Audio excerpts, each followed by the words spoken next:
Hello, good evening, everyone. It is time for another episode of Top 5. This is episode 26, and tonight we are ranking our top 5 favorite shooters. And of course, as always, tonight with me I have my awesome co-host, Jason. What's up, Jason? How you doing today? Good, just struggling with a non-focusable camera tonight.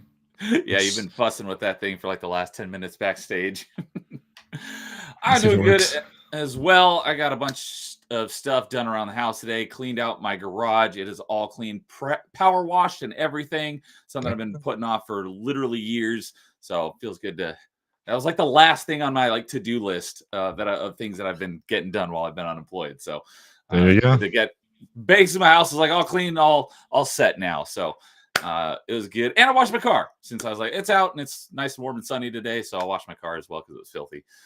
But with that, let's go ahead and introduce our awesome guest for tonight. We've got our honorary third chair, Carl, joining us as not as always, but as usual. So good evening, Carl. How you doing? I wish I was playing Pirates in Hawaii. I'm doing good, though. I'm just all joking aside. That game has got me very addicted, so I'm very happy with that game so far. How much time do you have in it so far? Almost 20 hours. Okay, and it came out... I was able to play it last Thursday. Okay, so it's been out for a few days now. I was thinking like it was like yesterday or something. You got like 20 hours and like 24 hours. Yeah, I actually bought it on PC because my physical copy is not going to be here until this Friday, or possibly later, more likely than not, because I ordered it from Canada to save some dollars. I'm going on vacation on Saturday, so it probably won't even be here for me to play it. So I was like, well, I want to play it. And I also found out it's Steam Deck verified. Okay. So I've been testing it out on the Steam Deck. It runs really damn good on the Steam Deck too. And very fun. I'm only on chapter 2, but I've been doing all the side quests and everything of all the Yakuza goodness. So that's why it's also been taking up so much of my time. Sweet. And I maybe it was the Yakuza Pirates in Hawaii, but I thought you had another very similar issue within like the last few weeks where you ordered a game and then the physical was going to come super late, so you just bought it digitally. Yes, Avowed. Okay. I was like, I swear you had another game where you had like a very similar situation. Yeah, I actually got the Steelbook copy because I wanted like the map and just to have something physical, even though it doesn't have a disc. I know it's kind of stupid. Yeah, it's but then it got lost in California, so I was like, oh boy, yeah, I know. It was my fault. I hijacked it. So I just paid for the early access because I have Game Pass. So I was just like, well, I'll just play it when it comes here, you know. And then I gave away the code to somebody else that wanted to try it. That's right. I remember you asking if anyone wanted. I'm like, I have access to it on Game Pass as well, so I will not ask you for that. Yeah. I don't have any issues with Avowed. I just got done playing all the original God of War games, so Avowed is a much slower paced game comparatively. So yeah. I was just like, and I need something that's more high T instead of low and slow. So that's why I kind of stopped playing that and went right to Pirates because, you're just doing all sorts of crazy stuff in that game. Sweet. So, all right, and our fourth chair joining us tonight, returning. Is Lowest Expectations. What is up? Welcome again to another episode of Top 5. How are you doing tonight? Oh, I'm doing good. Hello there, everyone, and I'm ready to talk about how much we love shooting things in the face. Let's see here. On a stream last night, I was shouting out that we're going to be ranking our top 5 shooters tonight, and someone in chat was like, "Ooh, is Kyle Rittenhouse on that list?" I'm like, not the type of shooter I was talking about, but that's a good one. Oh. And I was like, no, we are ranking our top 5 favorite video game shooters, first or third person. So, but good to have you back for another episode of Top 5. And I think I saw some disappeared on me, a few people in chat already. So our October, or I'm assuming that's what it's short for, October 23 Mike is back again. Good to see you again, saying we went from best games to fictional love interests and now shooters, aka the kill everything you see games. Yes. We may theme certain episodes to certain things that are going on either in the video game industry or times of the year, but there's no real rhyme or reason to why we do some episodes at some time. So yeah, it can be all over the place, from love to violence. Yep, that's what we say. Is like whatever anybody wants to talk about, we'll do it that day, or we'll figure something out. So if anybody wants to join us, they can join us and talk about whatever they like. So, and dude says, "Ooh, poop tube," but he says, "Never mind, Rumble is up." Yeah, I don't know what the deal is. I had a problem with Rumble last night as well. It just decided not to stream to Rumble, but it looks like he said Rumble is working now. So glad to see that's working for you, dude. And Sad Lad Chat is here saying titties. That was last episode. You have to go back and watch that one. But good to see you. So yeah, I forgot. Yeah, I'm gonna get rid of that one. Oh no, I Oh, okay. But I forget about this every time to come up with some questions. But I just thought of one off the top of my head because it's a pretty easy one. So before we get into our topics, does everyone remember? You don't have to say whether this is on your list or not, as to not spoil anything. But does anyone remember what their first shooter game was? So for me, it is not on my list. I will spoil that. But probably the first one I remember playing. And playing a lot of was GoldenEye. That was a lot of fun. Playing 4-player split screen for the first time. Had a lot of fun with that one. So that was probably the first one that I played. I'm pretty sure. So curious for you guys if you remember what the first shooter you played was. Yeah, with the how we had everything separated with the only first and third person. I'm trying to think if it was Doom or if it was Wolfenstein 3D. And if it was Doom, it was definitely on the Super Nintendo. So I'm gonna say, because that's the one that first comes to my mind, I'm gonna say it was Doom on the Super Nintendo, because that's the one that's really like coming with the the memories are coming to my mind. I didn't even know Doom was on Super Nintendo until just recently. It had the red cartridge, right? It did. Yep. How did a first-person shooter work on Super Nintendo? Just the way it sounds. I mean, good thing it was Doom because the movement is weird as it is, but yeah, it was the way you think it would be on a Super Nintendo. That's how it ran. I always recommend trying it because it's always funny just to see, especially because they couldn't put everything in the game because obviously the cartridge and everything like that. But I thought the music was fine in it. It had the Super Nintendo charm for the music, but yeah, it was good. My main question is with the controls. Like, I'm assuming the D-pad was move forward and backwards, and was the right and left to turn, or was that to strafe? That was the strafe. So was the shoulder buttons to turn? No, your shoulder buttons were to strafe, and then I think it was Y or B. B was the jump, I believe.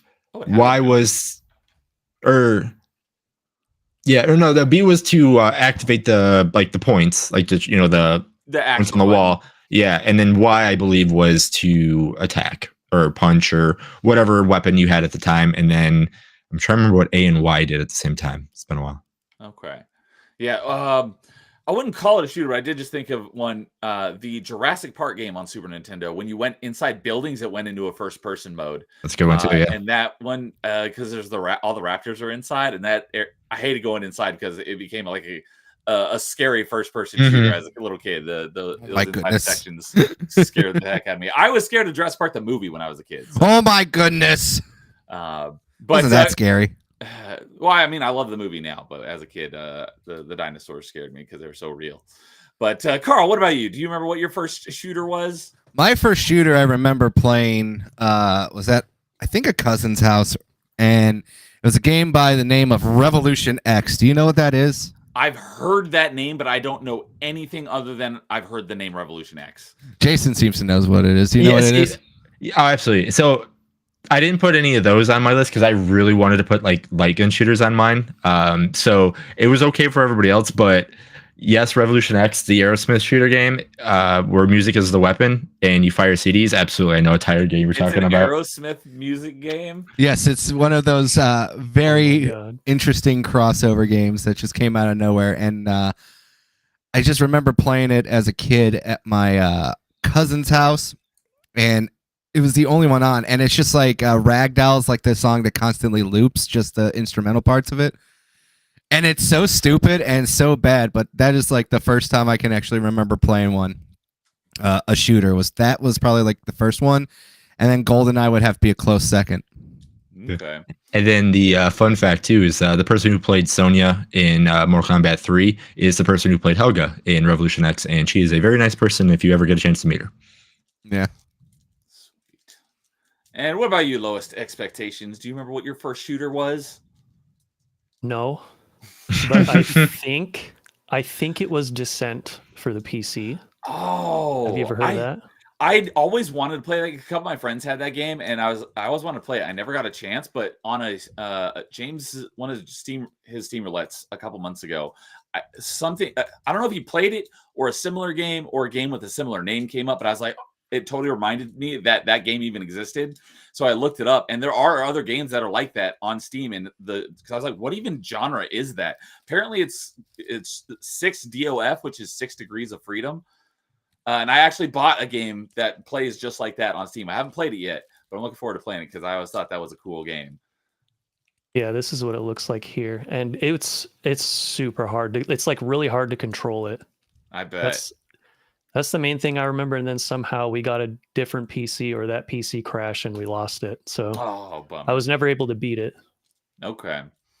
So, and catch up a little bit more on chat before we get started. And I just realized this is the first time it just dawned on me that Restream is pulling in the Rumble chat. I don't need to open it up in a separate window. So, bravo, Restream.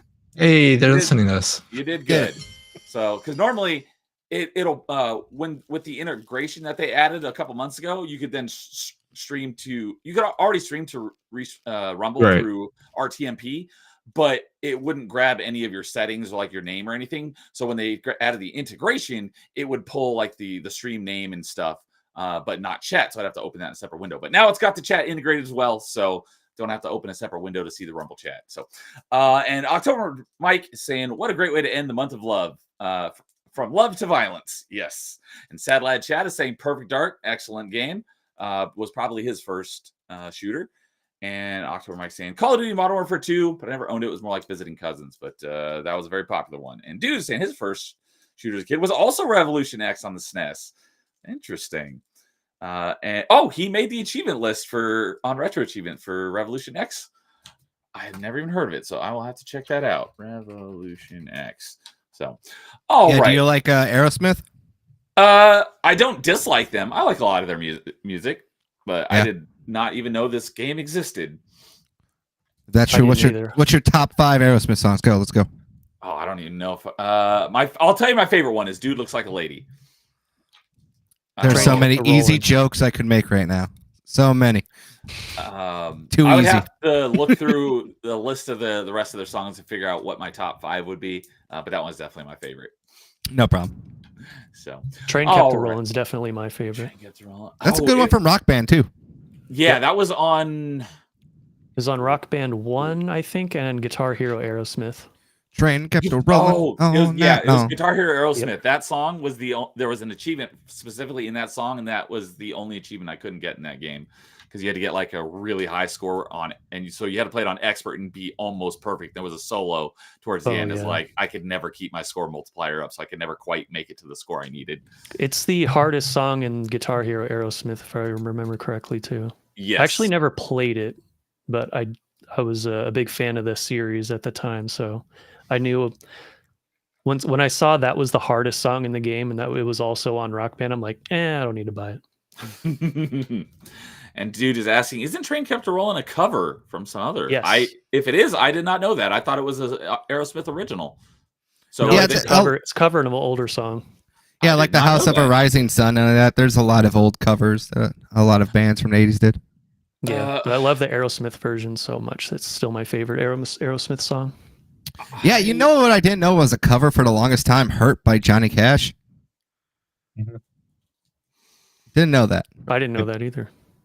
I don't think I knew that Land of the Rising Sun was a cover, but I've heard it plenty of times because Five Finger Death Punch did a cover of it, and it's pretty good.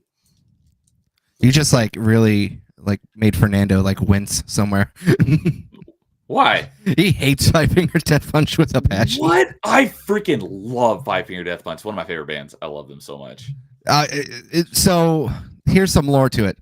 Over here in Illinois, we got this rock station called 95 Will Rock, which stands for Wisconsin, Illinois. And they would play Jekyll and Hyde constantly. I like that song, but it's not one of my favorites of theirs. That's what they would play like on a loop for like ever one summer, and it drove Fernando insane. Hey, thank you. Dude's there with me. He loves Five Finger Death Punch as well. So, oh, and he's saying "Hurt" was originally a Nine Inch Nails song. Okay, Yes.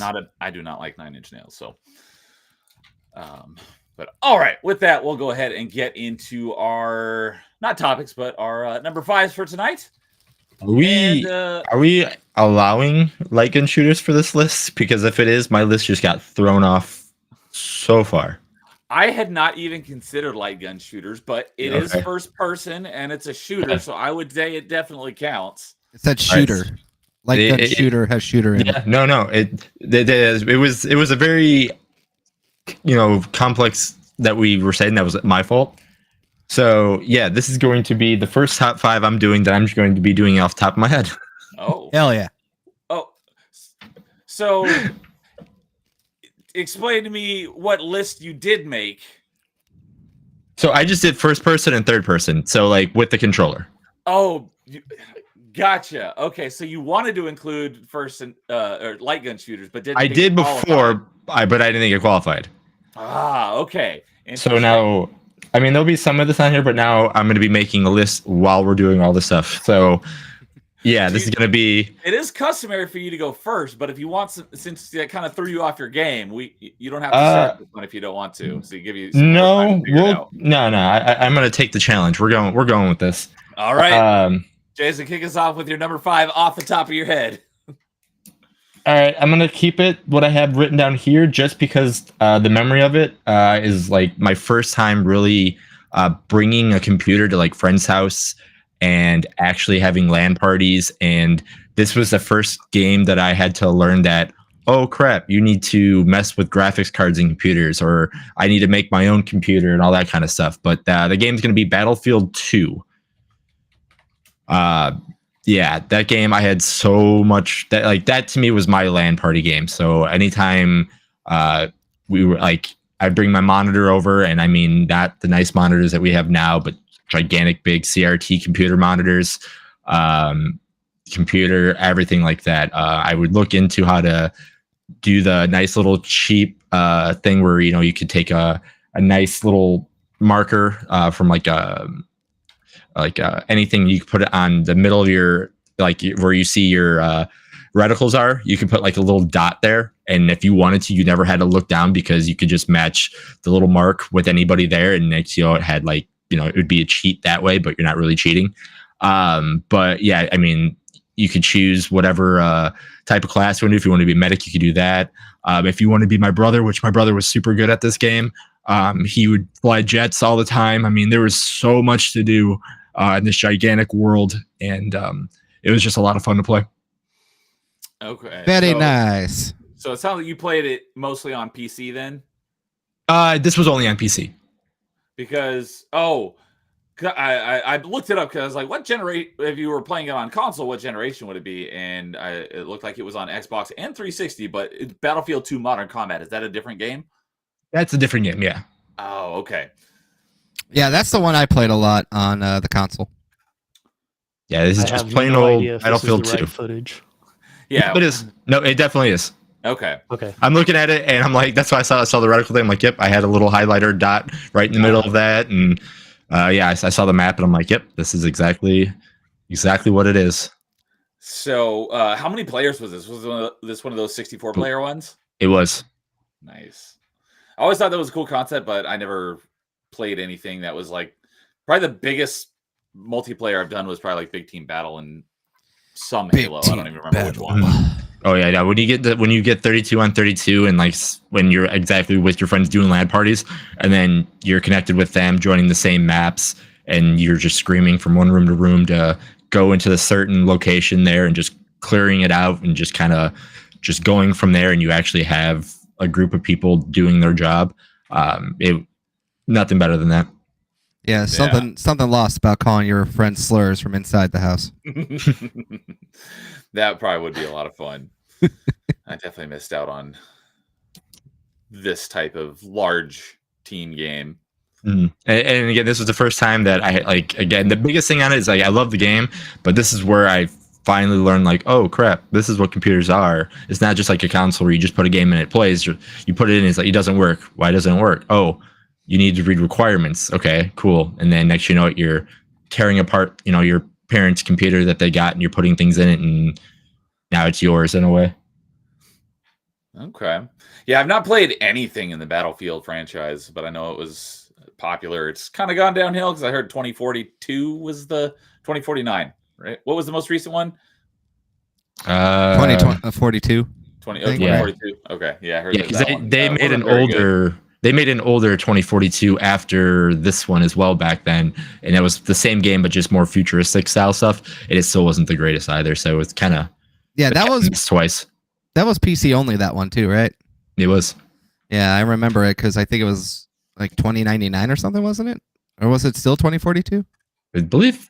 See, I think it was 2042, but it could have been 2099. I always forget because each number comes out. I'm like, wait, isn't it the same game? Yeah, that's what I thought too. But I also thought that it was kind of too futuristic for 2042. Mm-hmm. Is it 2142? Yes. There you go. No, it came out in 2006. So they just added an extra one to make it even more futuristic. Got it. They jumped it ahead 100 years from the previous one. So, okay. Well, cool. Yeah, I probably would have had a lot of fun playing with a bunch of people back in the day. But yeah, I missed out. So, and Satellite Chat saying no particular order, but Halo 3 is number one for him. Definitely a good game. And dude saying, I think Neo's only rule was that it couldn't be Gradius or Xevious. I have not played either of those, but those are shoot 'em ups, right? Yeah, shmups, yeah. And dude, funny part is I'm the one who made the rule, so I'm the one who screwed up both times. So yeah, I'm the one who put the requirements on it, not even thinking. But yeah, the reason why we said first or third person because we did want to rule out things like shoot 'em ups. Right. Because if we were going to, we'd probably do that as its own list. Yep. So, all right, Carl. What about you? What is your number 5? 1 second.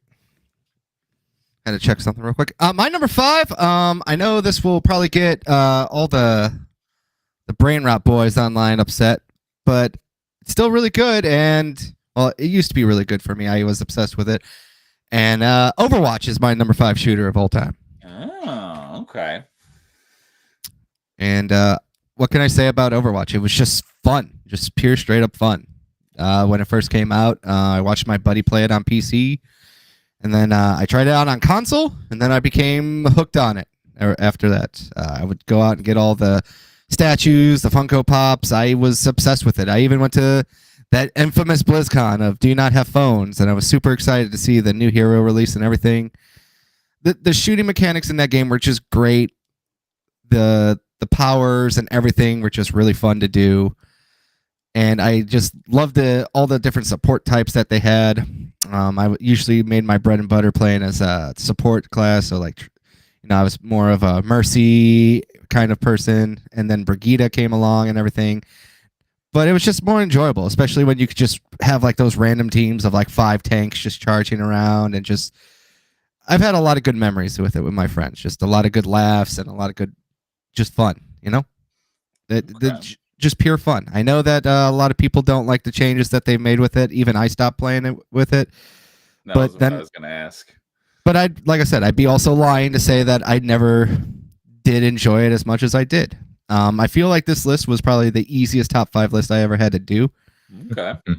So it just felt like Overwatch was pretty good at number 5 because it's mostly off of its past success. And for a very good reason. It was just really damn fun. So, because you can't play it in its original form anymore, right? Because it was replaced with Overwatch 2? Yeah. And sometimes they bring it back and they're doing some more experimentation and stuff. The thing about it is this game was really huge into like the esports scene. And I think a lot of once it went to like full on esports kind of mode, it definitely did ruin a lot of the fun of this game. It happens to a lot of games, unfortunately. Yeah, that's like the like real big thing about like this game was like huge in like the esports scene. And like they would always have like the world championships at BlizzCon and everything else like that.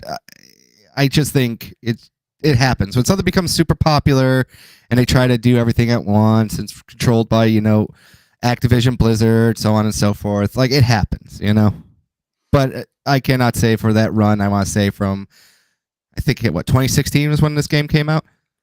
Sounds about right. Yeah, I believe so. Yeah, so from like 2016 to about 2020, I think that's a pretty damn good run for a game, like that I played.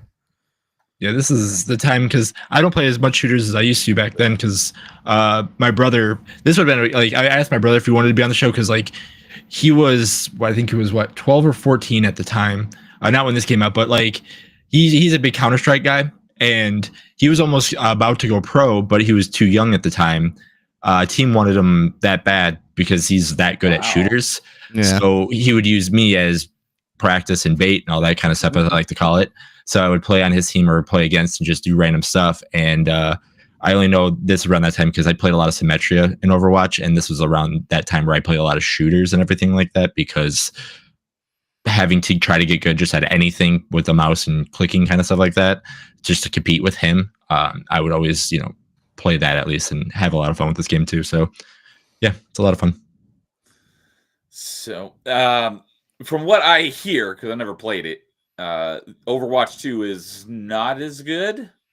I still think it's, to me, as a person that only played it for fun, I still think it's fine and the same. It's just the same kind of game mode that you play over and over again. So, I mean, it's been out for so long. So, like, map fatigue and gameplay fatigue kind of sets in a way.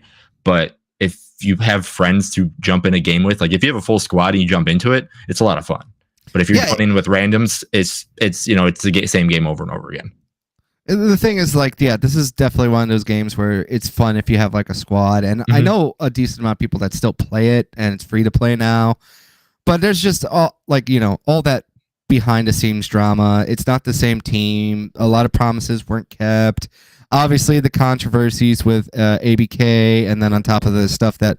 The joke is, ABK messed up. Quick, say one of the characters is gay, and then we'll kind of take the pressure off of our latest real scandal, Yeah. So that's just really what it is. It's more so like there's a lot of negativity around it. I think it still has a really healthy player base, from all accounts. If you don't look at like the Steam numbers only, it never seems to have an issue. Then they added, I think, crossplay to it as well. I was just going to say, I'm assuming it has crossplay. Yeah. Okay. Like I say, it's still a very, mechanically well-sounded shooter. There were so many clones, or this was a clone off of another one. I just think this is like the best case of that. Even Marvel Rivals is essentially an Overwatch clone too, Yep, I was just going to ask you if you played Rivals, and if you have, what you thought about it. I don't play. I don't try to make it a mission to play Ching Chong Slop, as I say. All right. That answers that. So, and yeah, Sadlat Chad says, boo! I'm assuming that's to your Overwatch pick. It's fine. It says, yeah, 2016, I played the hell out of it the first year. So, all right. Yeah, I know it was very popular. I had a coworker at the time. He, like, the only thing he ever could talk about was Overwatch because he freaking loved the game. I did too. Like I said, I bought the statues. I loved to get the skins and all that stuff. I just had a lot of fun with it, Awesome. So, all right. At least the characters are still popular in some parts of the internet. Yep.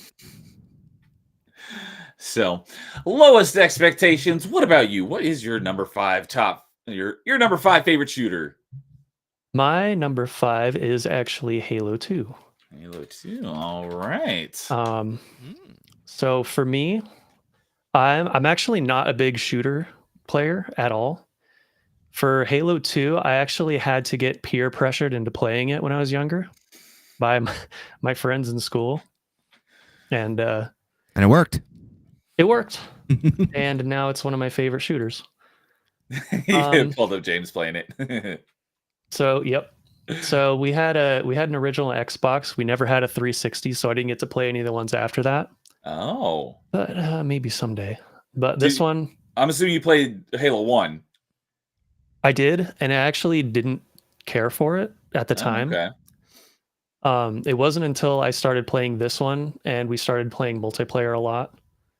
and I actually started to get better at it and not just suck constantly.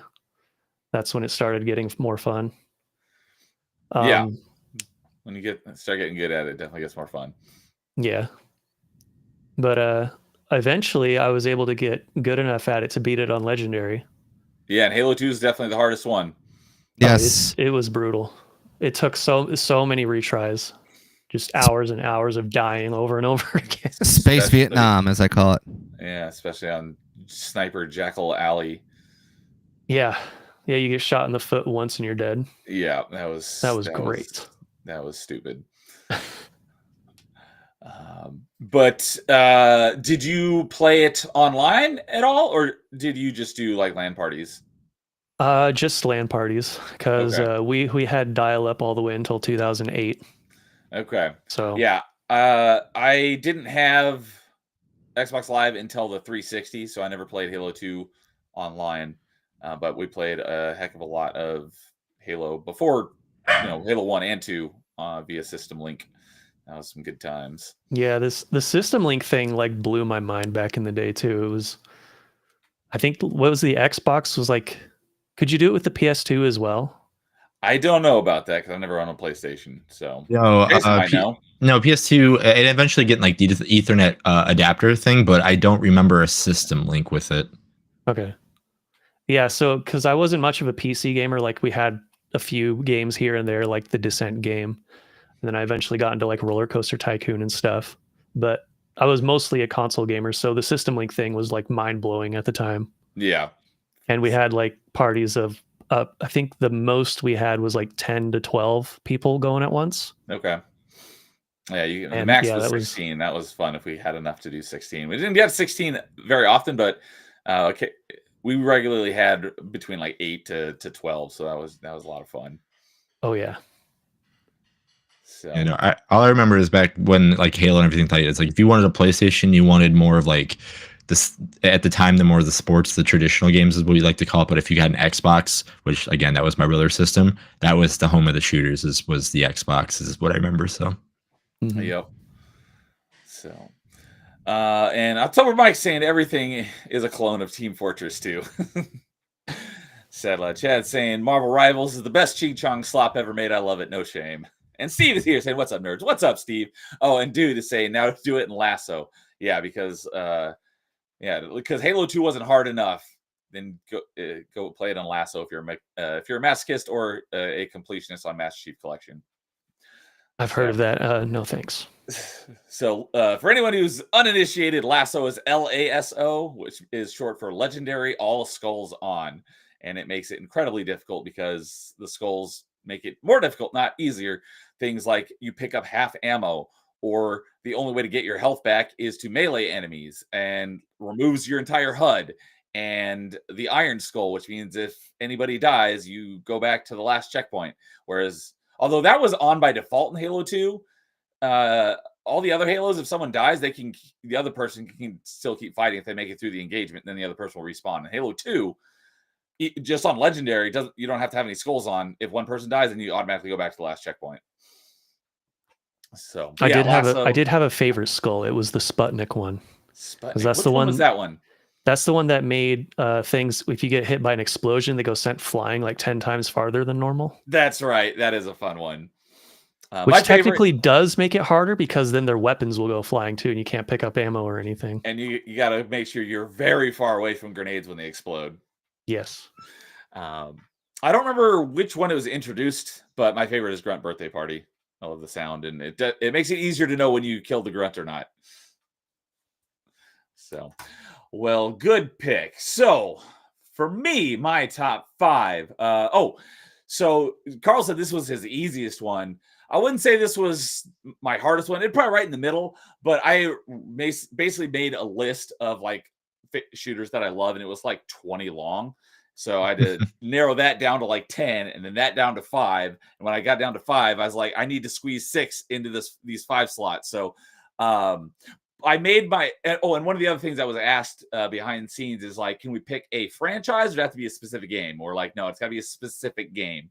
But for myself, in order to make things a little more interesting and make it a little bit easier to make my list, there's some games on here that are shooters, but they're also a hybrid of another genre.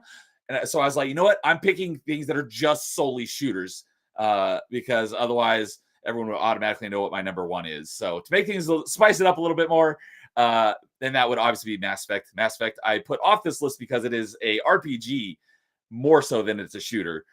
So I did like just straight shooters. So that helped to narrow it down a little bit more and move some of the ones that would have been on my list off my list. But I'll mention some of the ones that got moved in my honorable mention. So, but with that, my number 5 was someone mentioned it in chat. I think it was Sad Lad Chad, but was the spiritual successor to the game I mentioned when we were talking about our first shooters. And I mention this game all the time. It's right there, still plugged into my N64, and that is Perfect Dark. GoldenEye was great, and I loved the heck out of it, but I hate that Perfect Dark never really got its proper due because it took everything GoldenEye did and did it better. Someone's like, no, GoldenEye's music was better. And when we did our soundtrack episode, which I think was episode 10, I went back and I listened to both GoldenEye's and Perfect Dark soundtrack. And I listened to GoldenEye soundtrack. I'm like, they might be right. This music is freaking fire. And then I listened to Perfect Dark soundtrack and I was like, this music is phenomenal as well. So I put them at least on par. So that'd be the one aspect I would say that GoldenEye's at least on par with Perfect Dark. But in every other regard, in my opinion, Perfect Dark took it an extra step. I love this game. I played the bejesus out of this game. And one of my favorite features about it is that every gun in the game has a secondary function, and some of them even have a tertiary function, which it's because of Perfect Dark I learned the word tertiary. And as we talked about on our last episode of Top 5 waifus, I think Joanna Dark was on there as well. I think she was my number 5. So my first video game crush, which was one of the things we talked about, I think on the first episode of Party Chat. But yeah, I loved this game so much. Had just a crap load of interesting guns with cool features.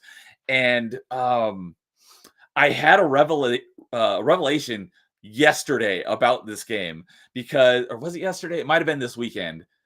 Someone was talking about the movie Eraser. And they're like, is that movie any good? And I was in chat and I was like, I freaking love Eraser. That's a great movie. Well, it's not a good movie, but it's a fun action movie with Arnold. And it dawned on me that if you've seen the movie Eraser, there's a gun that is part of the plot line. It's like this super high-tech gun. And I was like, oh my God, the gun from Eraser is the XR20 Farsight from Perfect Dark. And I just realized that like a couple days ago, and I was like, "Oh my God, I can't believe I never realized it." So, for anyone who doesn't know, the XR20 Farsight is literally the cheapest, cheatingest gun ever designed in all of video games. It is a alien sniper rifle, and it can shoot through walls, and it also can see through walls. And the secondary function, which there's no reason to use the primary function because it's not like you ever have to unlock it. All the guns have all their functions as soon as you pick it up. So there's no reason to just leave it on its primary function. You always automatically set it to its secondary function, which is auto target tracking. So you just hold the right trigger, or not right trigger because we didn't have right trigger back then. You hold the R button, which is the manual aim button, and it'll automatically search through walls to find you targets, and you just have to move the cursor and hit shoot, and it's a one-hit kill on almost anything. The only thing you don't kill in one hit is something with a shield. That takes 2 hits. But it's got a great sound. You can literally, it's so overpowered, you don't get it in like any levels.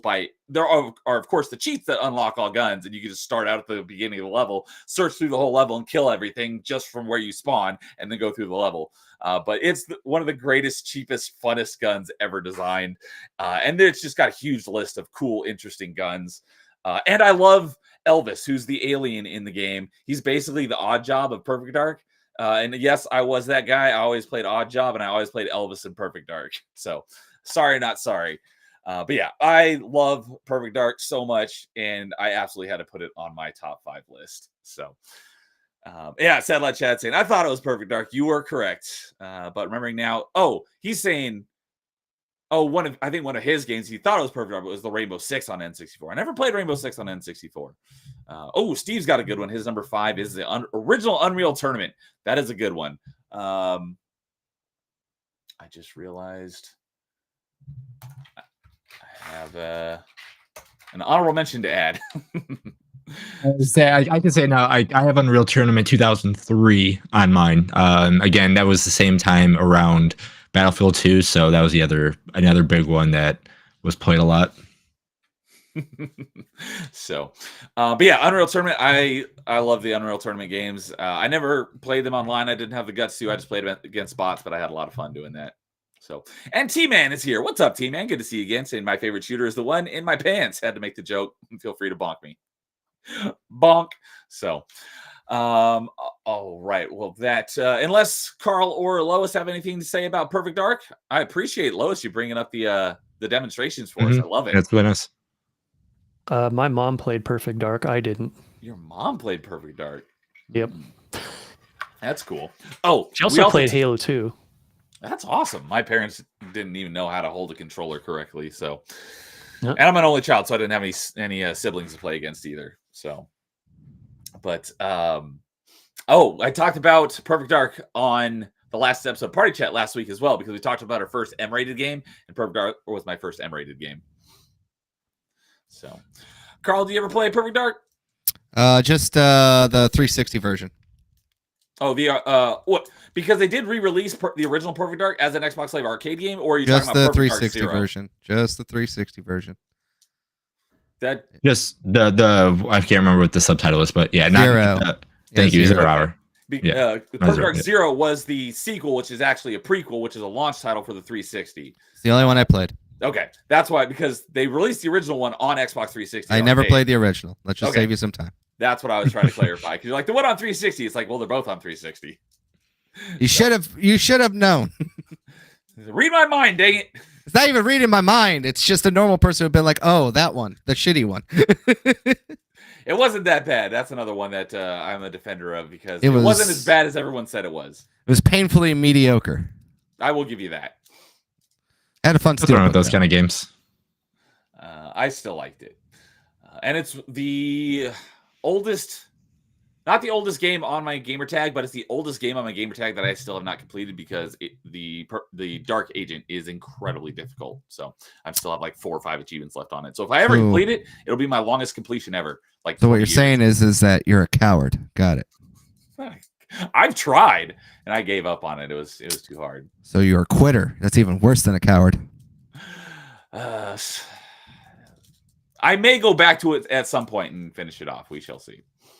So. If a game's that difficult and it's a game that you love and it's meant to be that difficult without anything, like, I would just keep the memories of it, liking it. Yeah. So, all right. We will get into our number 4s. Number 4. Number 4. We need more production here. Yeah, I'm working on that. I'm working on that for a number 4 and have like or number 5 or whatever. One per one. I'm working on it. So yeah, we'll have one eventually. Yeah, I was thinking that too, but I'm like, what's really nice about it? Because again, when we get them, it's gonna be fine.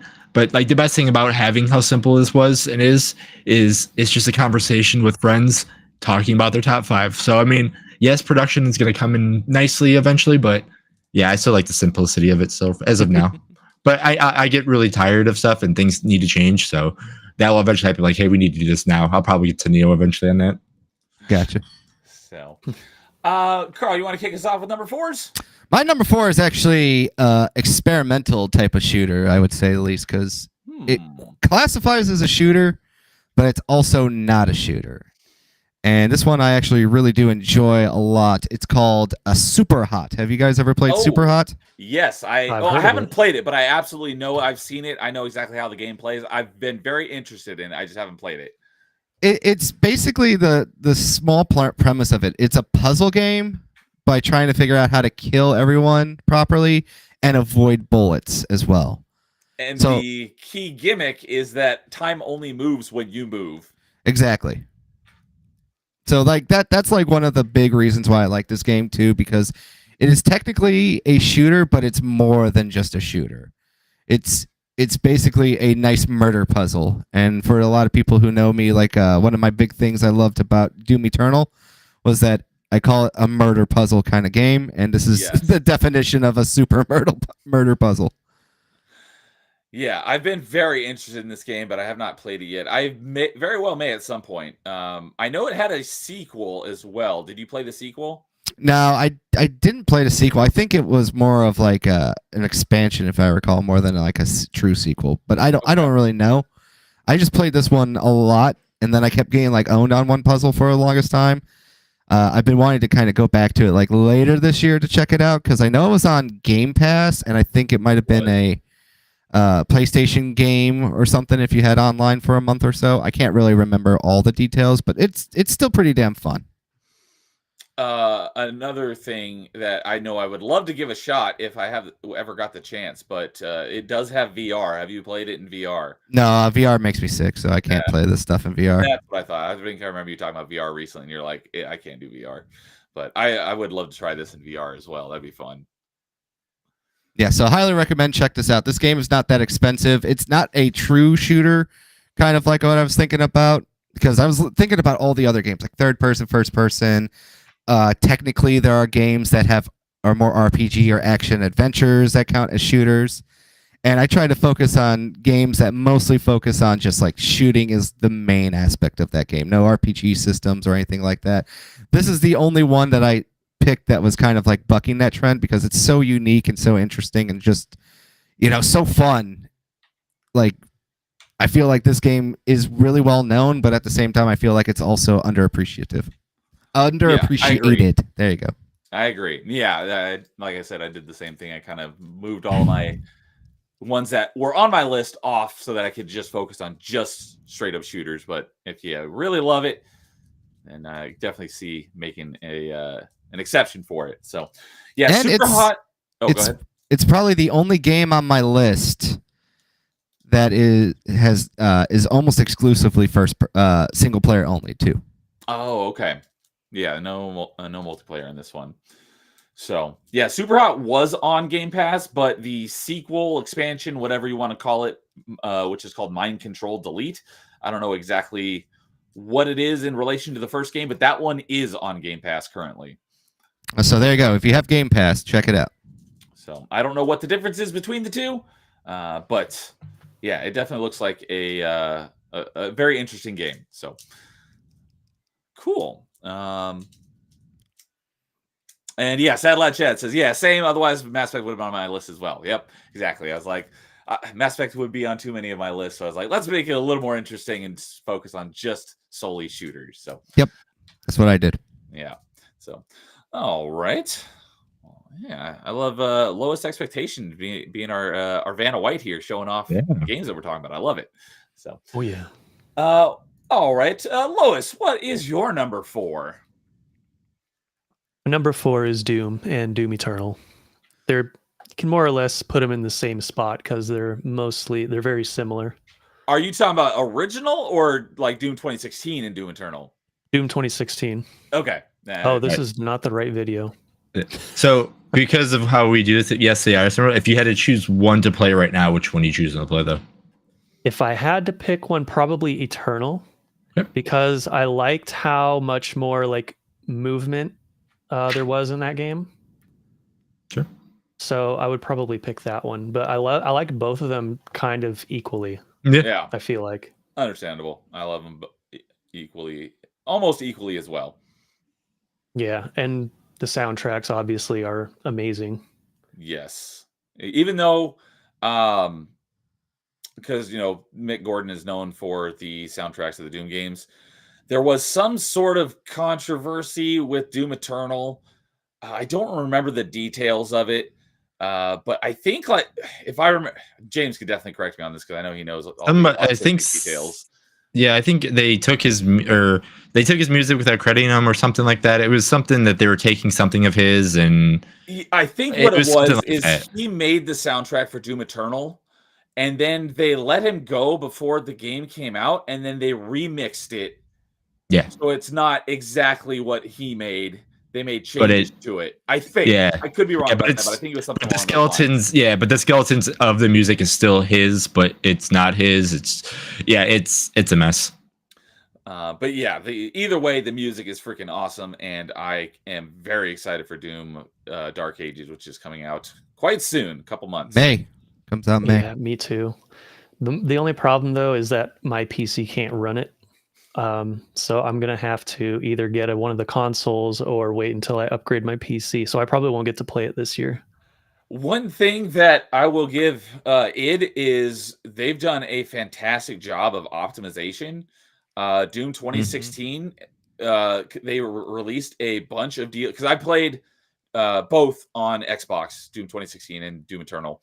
And Doom 2016 released a bunch of DLC and basically ended up doubling the file size. It was originally like around 60 gigs. And with all the DLC they added, it bumped it up to like 120. And then they went and remixed it and brought the entire package down back to about 60 gigabytes and includes everything with all the DLC for free. So that's good. They did a great job with that. And I've never played it on Switch, but Doom Eternal is on Switch, and I've heard it runs pretty smoothly, which with how fast-paced this game is and how good it looks, I don't know how that's possible, but if they were able to do it, more props to them for being able to optimize that well. That actually wouldn't surprise me because even on like the base PS4, Xbox One, they run at 60 FPS like constantly throughout the entire game. Yeah, the Eternal and 2016 were really well optimized, even for the One X.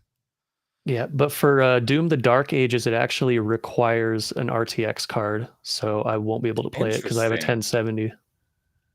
So, even if you have a powerful enough card that's not a NVIDIA, it won't work? Or is it just saying or equivalent? I think the minimum specs said it requires a graphics card that can do ray tracing because the minimum was a 2060 or something like that. And it said underneath it, in parentheses, requires. Let me pull it up real quick because I think it has the thing on Steam. Because I'll be playing Dark Ages on Xbox, but I've got a 3050, so I should be able to run it on my PC if I wanted to. I can run it on my PC or my Xbox. I got a 3070 Ti, but I'm going to be playing on Xbox. Also, the collector's edition comes with a disc, not a code. So there you go. Oh, nice! And the statue looks awesome. Oh, dude, I can't wait. That was my birthday gift to myself. Nice. I don't know if that's too small to read on screen, but it says NVIDIA or AMD hardware ray tracing capable GPU with 8 gigs dedicated VRAM or better. Okay. Now, I wonder if that has to do. Didn't Bethesda make a deal with our RTX or AMD? I don't know anything about that. I thought they did something like that. I don't know. All I know is NVIDIA did a thing with Sega in the most recent times, but that's all I know. Sega. All right. Yeah, excellent. So yeah. Good pick. Yeah, both of those games are really good. The only reason they would probably be higher on my list if I played them on PC and not on PS4. Okay. Because even though they run flawlessly, playing them with a controller is still kind of ass. I really would love to play it again with keyboard and mouse, but I'd have to rebuy them. On a standard controller, I would agree with you. I've got the Elite controller, and it was almost strictly for Doom because of how fast paced that game is. Having the paddle so you can push all the face buttons without taking your thumbs off the joystick is a game changer for Doom. So that was the first game I played once I got paddles, and it took me a while to get used to it. But now I'll play it even if I don't use them. I play everything with the paddles, and I'll try to use them if it's something that probably the main thing I'll do on a lot of games is if there's a game that's push A to run, which is basically all the Assassin's Creed or Arkham games, I'll map that to a paddle so I can run without move my camera without having to take my thumb off the joystick. But yeah, being able to push all of your face buttons without taking your thumbs off the joystick for Doom is a game changer because of how fast paced that game is. Yeah, Sad Lad Chad in the chat says, I don't think I could play a shooter on controller anymore. And I'm starting to feel the same way after I played my number 2 and number 3 on the list. Okay. Yeah, no, I am with Neil. For any shooter, I use my buttons on the back of my PS4 controller. Yeah. I would Those are if so we nice. didn't have paddle controllers now, I would agree with that. Mhm. On a party chat way back, I was talking about when I played Ghost Runner, and Mark was kind of blown away that I beat it on Xbox with a controller. He's like, "Wait, you beat it with a controller?" I'm like, "Yeah, I've got the paddles on an Elite controller, but yes, I did it with a controller." And the paddles in that game are also almost essential because of how fast paced that game is as well. I don't know. I still need I to never play have an those. issue with that, to be honest. I guess it's just because I'm a controller guy. I've never liked mouse and keyboard as much. Unless it's for RTS, then yeah. Yeah, I will play everything with a controller unless it's something like you need a mouse and keyboard for. Like, I don't do RTSs, but like a game like an RTS for me, like the number one example of like a game that I would have to use the mouse and keyboard because you can't really do it with a controller is Satisfactory. It doesn't even have controller support because you basically it's like an RTS where every button has a function, so you can't. It'd be very difficult to. Although I've heard we talked about this on open mic last week. I've heard rumors that they are trying to bring it to console. How they would bring all of those functions to a controller, I have no idea. Which but game? I've heard a rumor. Satisfactory. Okay. I've heard that they're trying to bring it to console. I'll probably just hotkey and map it. Yeah. So my guess would be a lot of functions would have to be like radial wheel sort of thing where you hit like the bumper and it brings up like a, like a wheel of all the different functions or something. That's the only way I could see how you could do it because there's so many. It's like an RTS. There's so many different shortcuts and stuff. So Yeah, I don't think it would be too bad. It's just like going through all the menus might be kind of a pain. Lois knows Like the build he plays menus. a ton of Satisfactory. Yeah, over 500 hours now. Yep. Wow. It was fun because last time we really talked about it. I still had more hours than you, and I haven't played it since. And now you've got like triple my time. Yeah.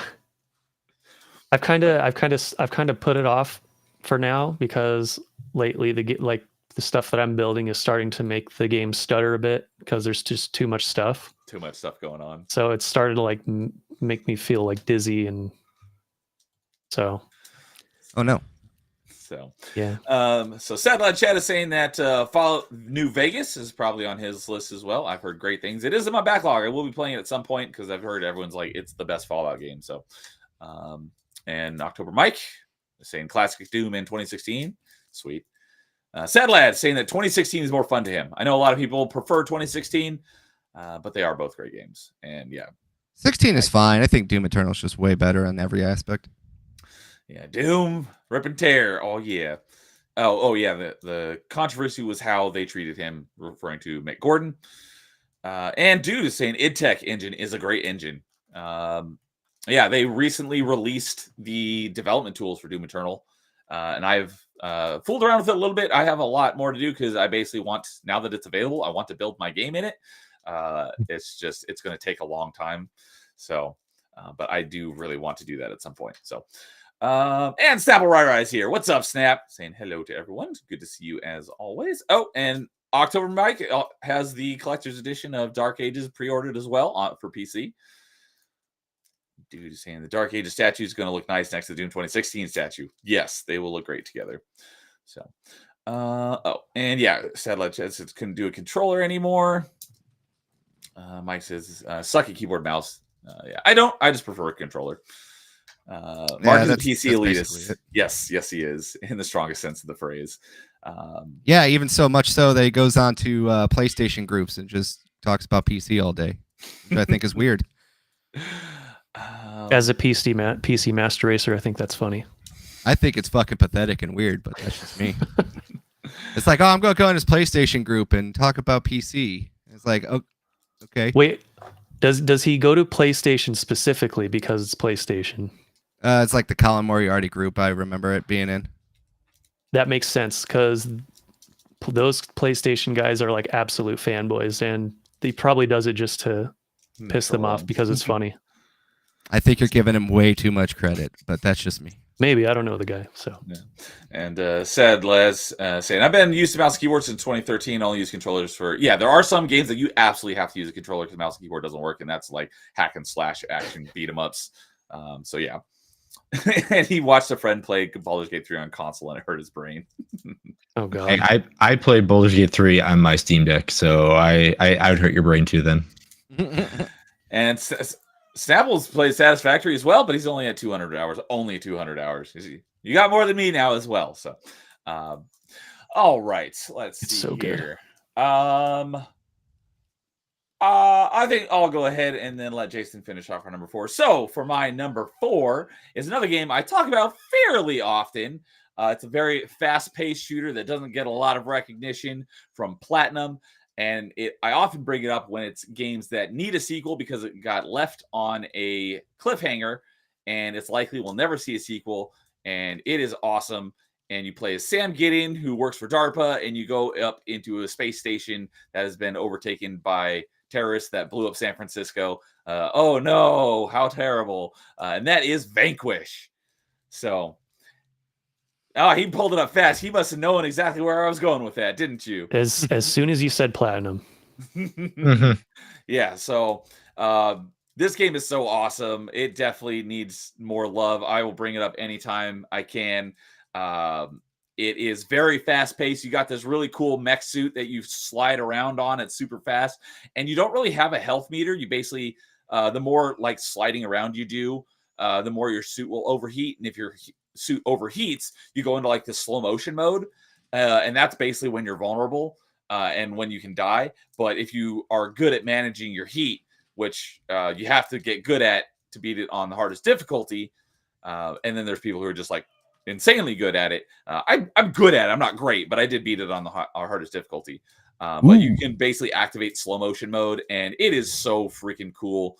I love this game so much. I played both the 360 version and the Xbox One 10th anniversary version. I got to play it in 60 FPS, and I did complete both of them, which is very difficult. Not so much for the campaign. It's some parts can be a little frustrating on the hardest difficulty, but it's not too bad. It's the challenge mode. There's only 6 challenges, but challenges 5 and 6 on the hardest difficulty are ridiculously hard. So for anyone who is able to get the completion in this game and finish those challenges, shout out to you because it is quite insanely difficult. But yeah, this game is freaking awesome, and I just love it so much. There's lots of cool guns. One of the downsides, though, is that you can only hold, is it 2 guns at a time? You basically, I think you have like a sidearm that you can't get rid of, or I think you have I think you have like 3 weapon slots. I forget. It's been a while since I played it. Like you have like a sidearm slot where you can hold like a pistol, and then like 2 like normal slots where you can hold any of the standard like rifles or rocket launchers or grenade launchers or whatnot.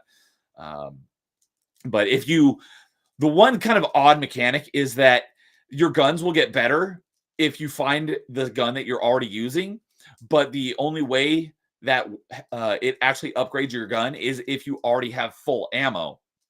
So what you kind of want to do is pick up the 2 guns that you want to use basically through the majority of the game and just hold on to them and try to have full ammo as much as possible so that when you pick one up, it instead of refilling your ammo, since your ammo's already full, it'll upgrade the level of your gun. So it does more damage and stuff. So that was an interesting mechanic.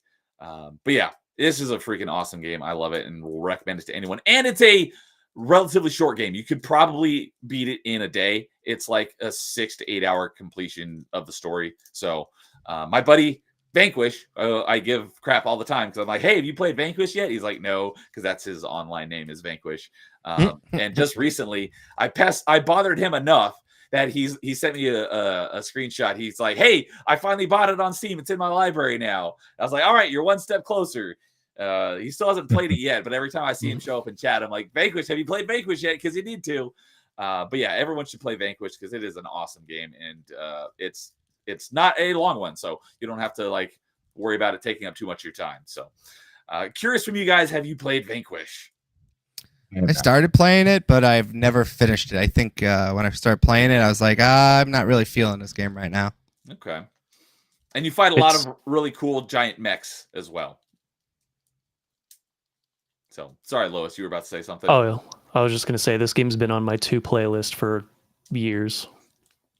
Yeah, I got it on 360. I put things off habitually, so. Yeah, I've got some games that Can relate. I've been putting off for years as well. But yeah, I bought this one on 360. I don't remember if I bought it like on launch, but I know I bought it when it was pretty new. And then I finally went around and finished off getting the completion just like a year or two ago, and finishing off those challenge modes. And that's when I went back and played through the Xbox One version as well, because I had bought it, but I hadn't actually played it yet. So I got the. I definitely recommend it. What did I say? I got the Bayonetta Vanquish Steelbook combo pack. That's Okay. what I got. Nice. That's the 10th anniversary edition of both of those games. I bought that bundle, but I don't have the a steelbook of them. But just like Vanquish, I have the completion. I played Bayonetta back in the day, got the completion, and then when the 10th anniversary, I bought that bundle that had, because they're both platinum, it came with Vanquish and Bayonetta because they both came out nearly the same time. And I played through Bayonetta again for the first time in like a decade and got the completion again. That's a good game as well, but not a shooter. Speaking of Bayonetta, side note, if the Switch 2 FPS boost is true, those are the games I'm playing right away. Nice. I did live Bayonetta, and I haven't played 2 or 3 yet because I just recently got a Switch last year, so I don't have them yet. But I do want to get Bayonetta 2 and 3 and play them. But do they have performance issues on the Switch? It's an action kind of game, so for me, 30 FPS is I can do it, but I'd rather not. It's not the same. Yeah, I plan to get a Switch 2 as well, so maybe I'll get Bayonetta 2 and 3 at that point as well. I'll laugh if there's a rumor saying that it comes out May 22nd, and that's my birthday, so I'll laugh if it is. That would be great. And Dude is saying, I have the full completion of the 360 version, but he needs to do the PS3 and PS4 and the Xbox One version eventually. So nice. He's got the completion as well. I thought so, because I'm pretty sure Dude and I have talked about it before. But yeah, it's a great game. So I highly recommend it to anyone if you like fast-paced shooters. So it's an awesome game. So that was my number 4. And that will bring us to Jason to finish off our number 4s. Yeah, my number 4 is something I just added, and that's going to be my favorite Sega shooter, and that is House of the Dead 2. That's a light gun, right? That is a light gun, yeah. Okay. Yeah, no, this is the one that I put out of any arcade shooter. There's probably one more that I put the most money into completion and to get decent at it. I was never one of the people that could, one credited or have the 2 guns and beat it that way, but I mean I was good enough to get at least maybe 1 or 2 credits to the final boss, and then the final boss just steals all your money from there. But yeah, I mean the music in this game is great. For the time, the graphics were good and cheesy enough. The voice acting, it's well known for that, and how unbelievably bad it is, but how good bad it is. One of those things. I mean, there's so many great lines from this. Just from the first level that you play, you can put in 50 cents or a quarter or wherever it is, and hear the great lines from this game, and they'll be just stuck in your head for the rest of your life.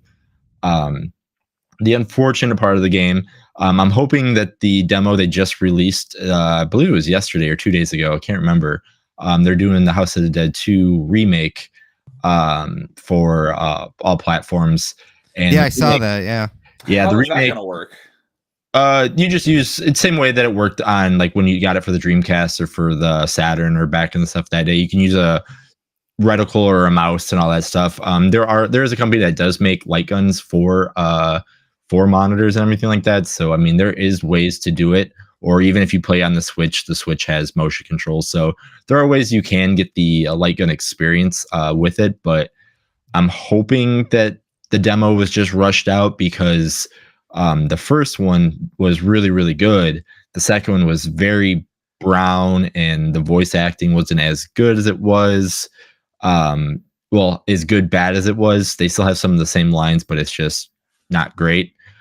So I'm hoping that, like I said, I'm hoping that the remake comes out and it's good, and it's just not a rush demo. But if you get a chance to play the original House of the Dead 2, or even if you play Typing the Dead, because it's the same game, but you're just typing instead, but you're getting at least the same story. It's really fun, and you can see how bat crap insane this type of story that they put together actually is. Yeah, we talked about it on Party Chat one time of like things we like to see come back in the video game industry, and my answer was light gun shooters. I always wanted to play a lot of them. I don't know that I've ever like actually played any of them, but I always wanted to. So I'd love to see a resurgence for light gun shooters. They're out there. The hardest thing about them is that like their credit, like their quarter munchers and everything like that. So like if you just have all enough credits, then you just beat the game. And then after you're done beating the game, what do you do? So it's one of those times that like if it's a $20 or $30 game that like somebody's just re-releasing or kind of doing something that way, 100%. I would love to see them come back because they're just a lot of fun. But for people that are looking for, if you're going to spend more money to get something, they want more stuff with it. I understand not putting the money into it, but again, there's so many great, light gun shooters that were out in the past that could come back and have new ones. I mean, the House of Dead Scarlet Dawn that got released, I think now 5 or 6 years ago, it might be even longer because it's been a while, but like they still make light gun arcade cabinets that are new, that are still great to this day. But yeah, I mean, I would love to see it. I'm hoping the remake of this is good, but like I said, I can still play this any other possible way. But yeah, no, it's so good. Yeah, I was never like a zombie kind of spooky thing, as you know. So House Dead wouldn't have been my pick for light gun shooters, but the one that I probably would have liked the most probably would have been like Time Crisis. Time Crisis is great too, yeah. Time Crisis was fun just because you actually had the dodge mechanic, and that's how you reloaded as well. So yeah. So awesome. So hey, Charles Marvel Pierce is here as well, saying GoldenEye N64 top 5 faux show. Well, you missed my number 5 because mine was GoldenEye but better, and that was Perfect Dark. So, but yeah, good to see you, man. Anyone else have anything they want to talk about on House of the Dead 2? No. All right. Well, that will bring us to number 3s. So, anybody want to start us off? Okay, yeah. What? Who's that? Oh, Lois. Lois, yeah. Yeah. All right. So my number 3 is actually one that James played recently called Trepang 2. Oh, I picked that up recently, but I haven't played it yet. It is basically a successor to Fear, which I actually haven't played. Yeah, I played the demo back in the day, but I haven't played the actual game. Right. Yeah, but now that I've played this, I do want to go back and play Fear 2 because like Fear the second one, or just like the Fear games also? Oh, also, yeah. Okay, I figured as much because there were 3 Fear games, although I don't know how well received 2 or 3 were. 3 wasn't great. 2 is But I know a lot of people love the first one. Yeah, and this is one of those games. It's like Doom and Doom Eternal. It's very well optimized. I was playing it at above 60 FPS on my PC. So you could play this game like on a potato, and it runs so well. It feels so good to play. It's super smooth. You're like this super soldier who's running around and just destroying the crap out of all these like other soldiers, I guess. Okay. And because it's like Fear, there's some horror elements to it, which I won't spoil. He keeps pausing the game. It's distracting me. Yeah, I watched a little bit when he played this a few weeks ago. Oh yeah, it's so good. Yeah, it looks like a good game. I'm looking forward to playing it. It also had my favorite soundtrack of the year. Ooh, I haven't heard anything about the music in this game. For 2023, I believe it's when it came out. Yeah, and it's got a heavy metal kind of thing, kind of like Doom as well. But it's a bit different. It's a bit more like, I was about to say it's a bit more industrial sounding. Okay. But Doom is kind of already there. I don't really know what else to say about it. Because I liked it a lot, but I also don't have a lot to compare it to because I'm not really a big shooter guy in general. So I actually struggled with the game quite a lot. I died a lot getting through it. But But yeah, it's super fun, super violent. I was super talking about metal as fuck. I was talking about it with someone recently because Tree Pang 2. Was there a Tree Pang 1? Or okay, I didn't think so. But it's like I'm curious why the number 2 is on it if it's not an actual sequel to a Tree Pang 1. Do I you have know? no idea. I have no idea what the name means. Okay. Yeah, does that name actually mean anything in game? Don't know. No. Okay. Or maybe you're saying that to not spoil the surprise. So yeah, I picked it up recently when it was on sale, and it's in my backlog for when I get to starting a bunch of new games, and I'm definitely looking forward to playing this one. I've heard nothing but good things about it. Yeah, I highly recommend it. And it's also made by like a really small team too, so it's like impressive how That's how right. well optimized it is, and how like how much bang for your buck you get for it too. Because like if you go through the campaign, it's actually not super long, but they give you a ton of side missions, and I believe they added more since launch too. I don't remember that for sure, but yeah, it's really, really impressive. Yeah, it looks like a great game. So cool. Well, good pick. So, while we were talking about light gun shooters, dude says that he owns Time Crisis 2 on PS2 with the gun controller, but sadly it only works on CRT TVs. Yeah, I've heard. I don't know why that is, but apparently light guns only work with CRTs unless you have like. Yeah, you need the back because when you shoot the gun, it only sees the white light. So that's why when you see a CRT flash with it, it turns off the image.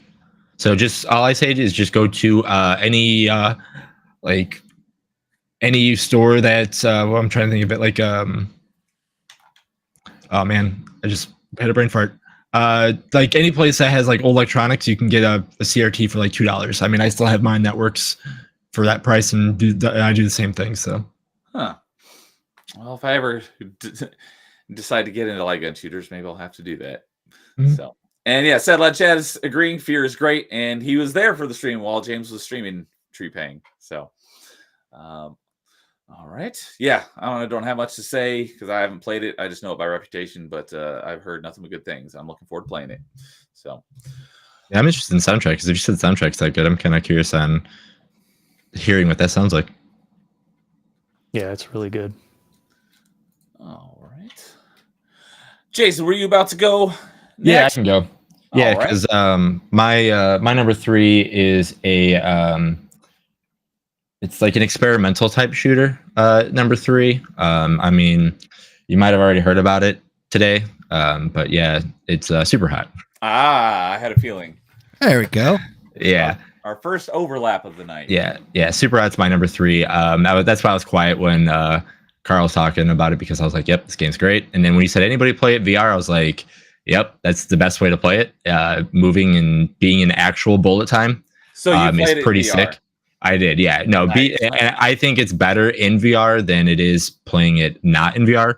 I get VR. Like Yeah, I get VR sick easily, but for some odd reason, I didn't for this one.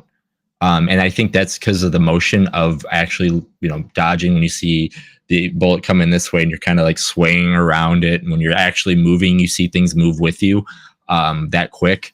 But yeah, using the environment as, your weapon as well, where you see like 3 or 4 things coming at you and you're like, cool, I got to shoot, and then dodge this. And you're like, okay, that's not it. Then you're like, oh, there's 4 potted plants in front of me.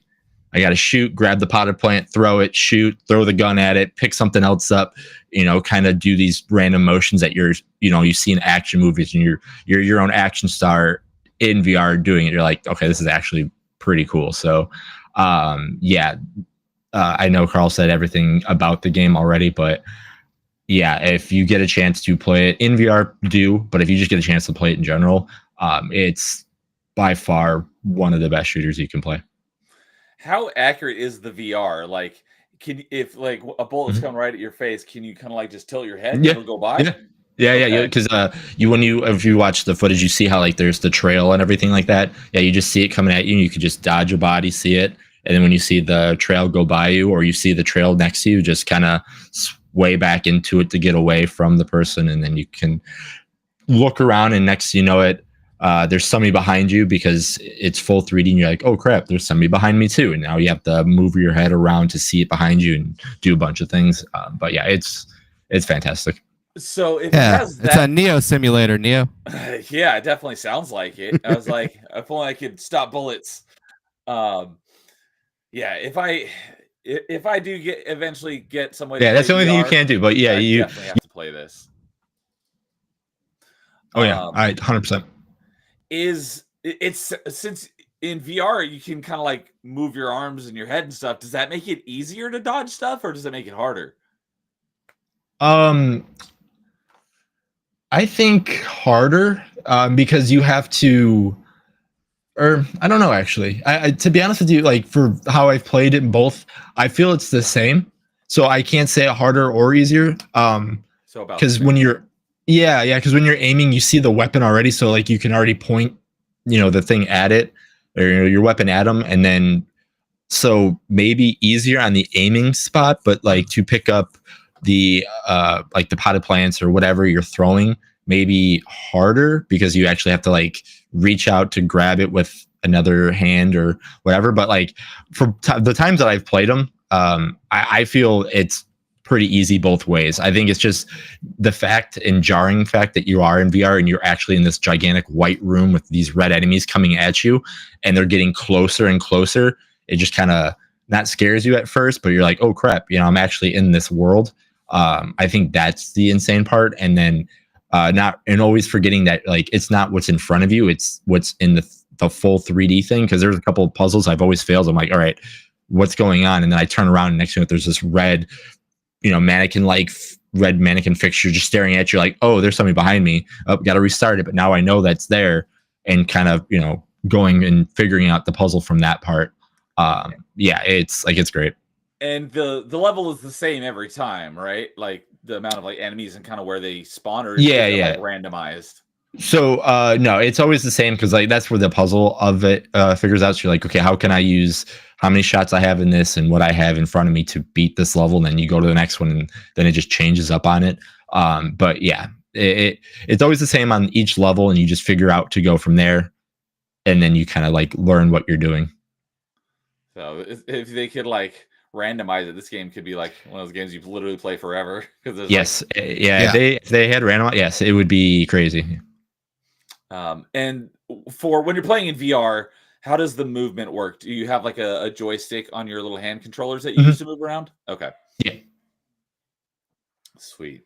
So Christian Frady's is hopping in chat. What's up, Christian? Saying Halo 2 is one of his favorites, and that was, yeah, as Lois said in the chat, that was his number 5, and he played Vanquish. Yep, that was my number 4.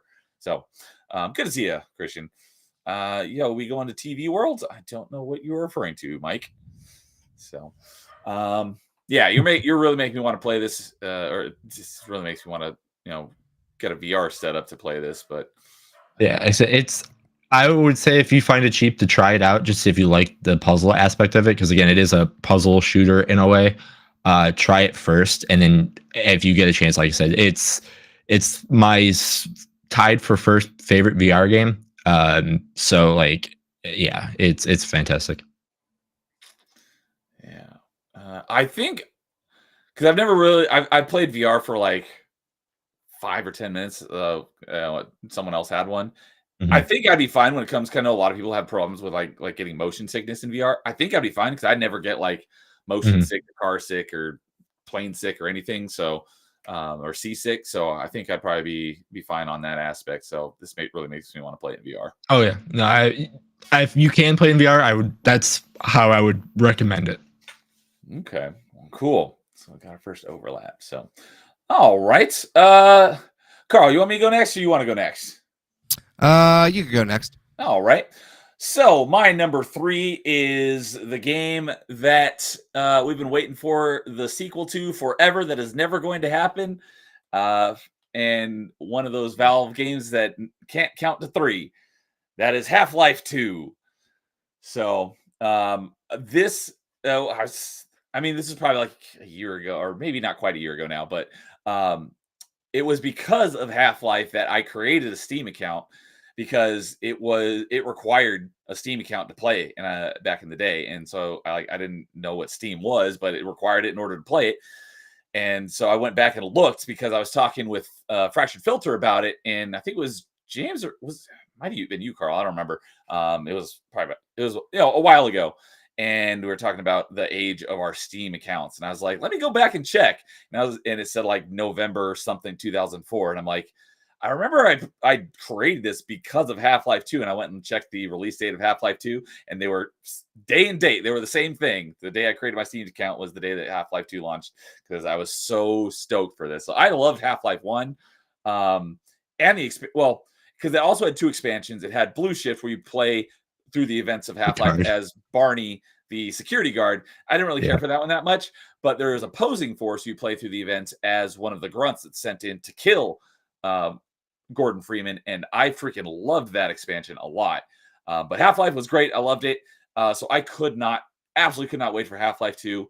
And I remember seeing the tech demo that Valve showed off, I don't know, like a year before the game came out, and they showed like all the things that their whatever engine it's built on, I don't remember, could do with like all the lighting effects and all the like water effects and everything. Just the tech demos get me stoked for it. And they really, it was like a game-changing first-person shooter for the time with all the things they did, especially with the physics of the game. It was the invention of the gravity gun is freaking awesome. There's a whole level dedicated to just using the gravity gun, and I talked about that, I think, on Top 5 Spooky Games, maybe as an honorable mention, because that Ravenholm level is freaking freaky. It's like a genre change. You're just playing, like a first-person shooter, and all of a sudden you're in like a Resident Evil horror game for a level. And Dude's coming and saying it was the Source engine. Thank you, Dude. The things that they were able to do with the Source engine at the time were great. I haven't played this game in freaking forever. I am very much looking forward to playing through it and episodes 1 and 2 again for the first time in a very long time. I don't know if I played it since not long after the Orange Box came out. It's been a very long time since I played it, but this is a great game. I love it. All of the interactivity you have with like the things in the environment. There might have been other games that did that before this one, but not that I had played. But yeah, once I get through this, recovering this dive that I'm working on, this playing through the Half-Life 2 and the episode 1 and 2 again will be up there for one of the things that I do first, because I need to play this game again because it's been way too long, and it's a great. Oh, one of the other things that was really cool was again, another game might have done this, but it was the first time I saw it, was the rocket launcher was really cool, because it wasn't just you shoot it and the rocket goes straight, but it's got like a targeting laser on it, so you can aim it at something and the rocket will follow the laser. And if you didn't know it did that, you basically figure it out for yourself.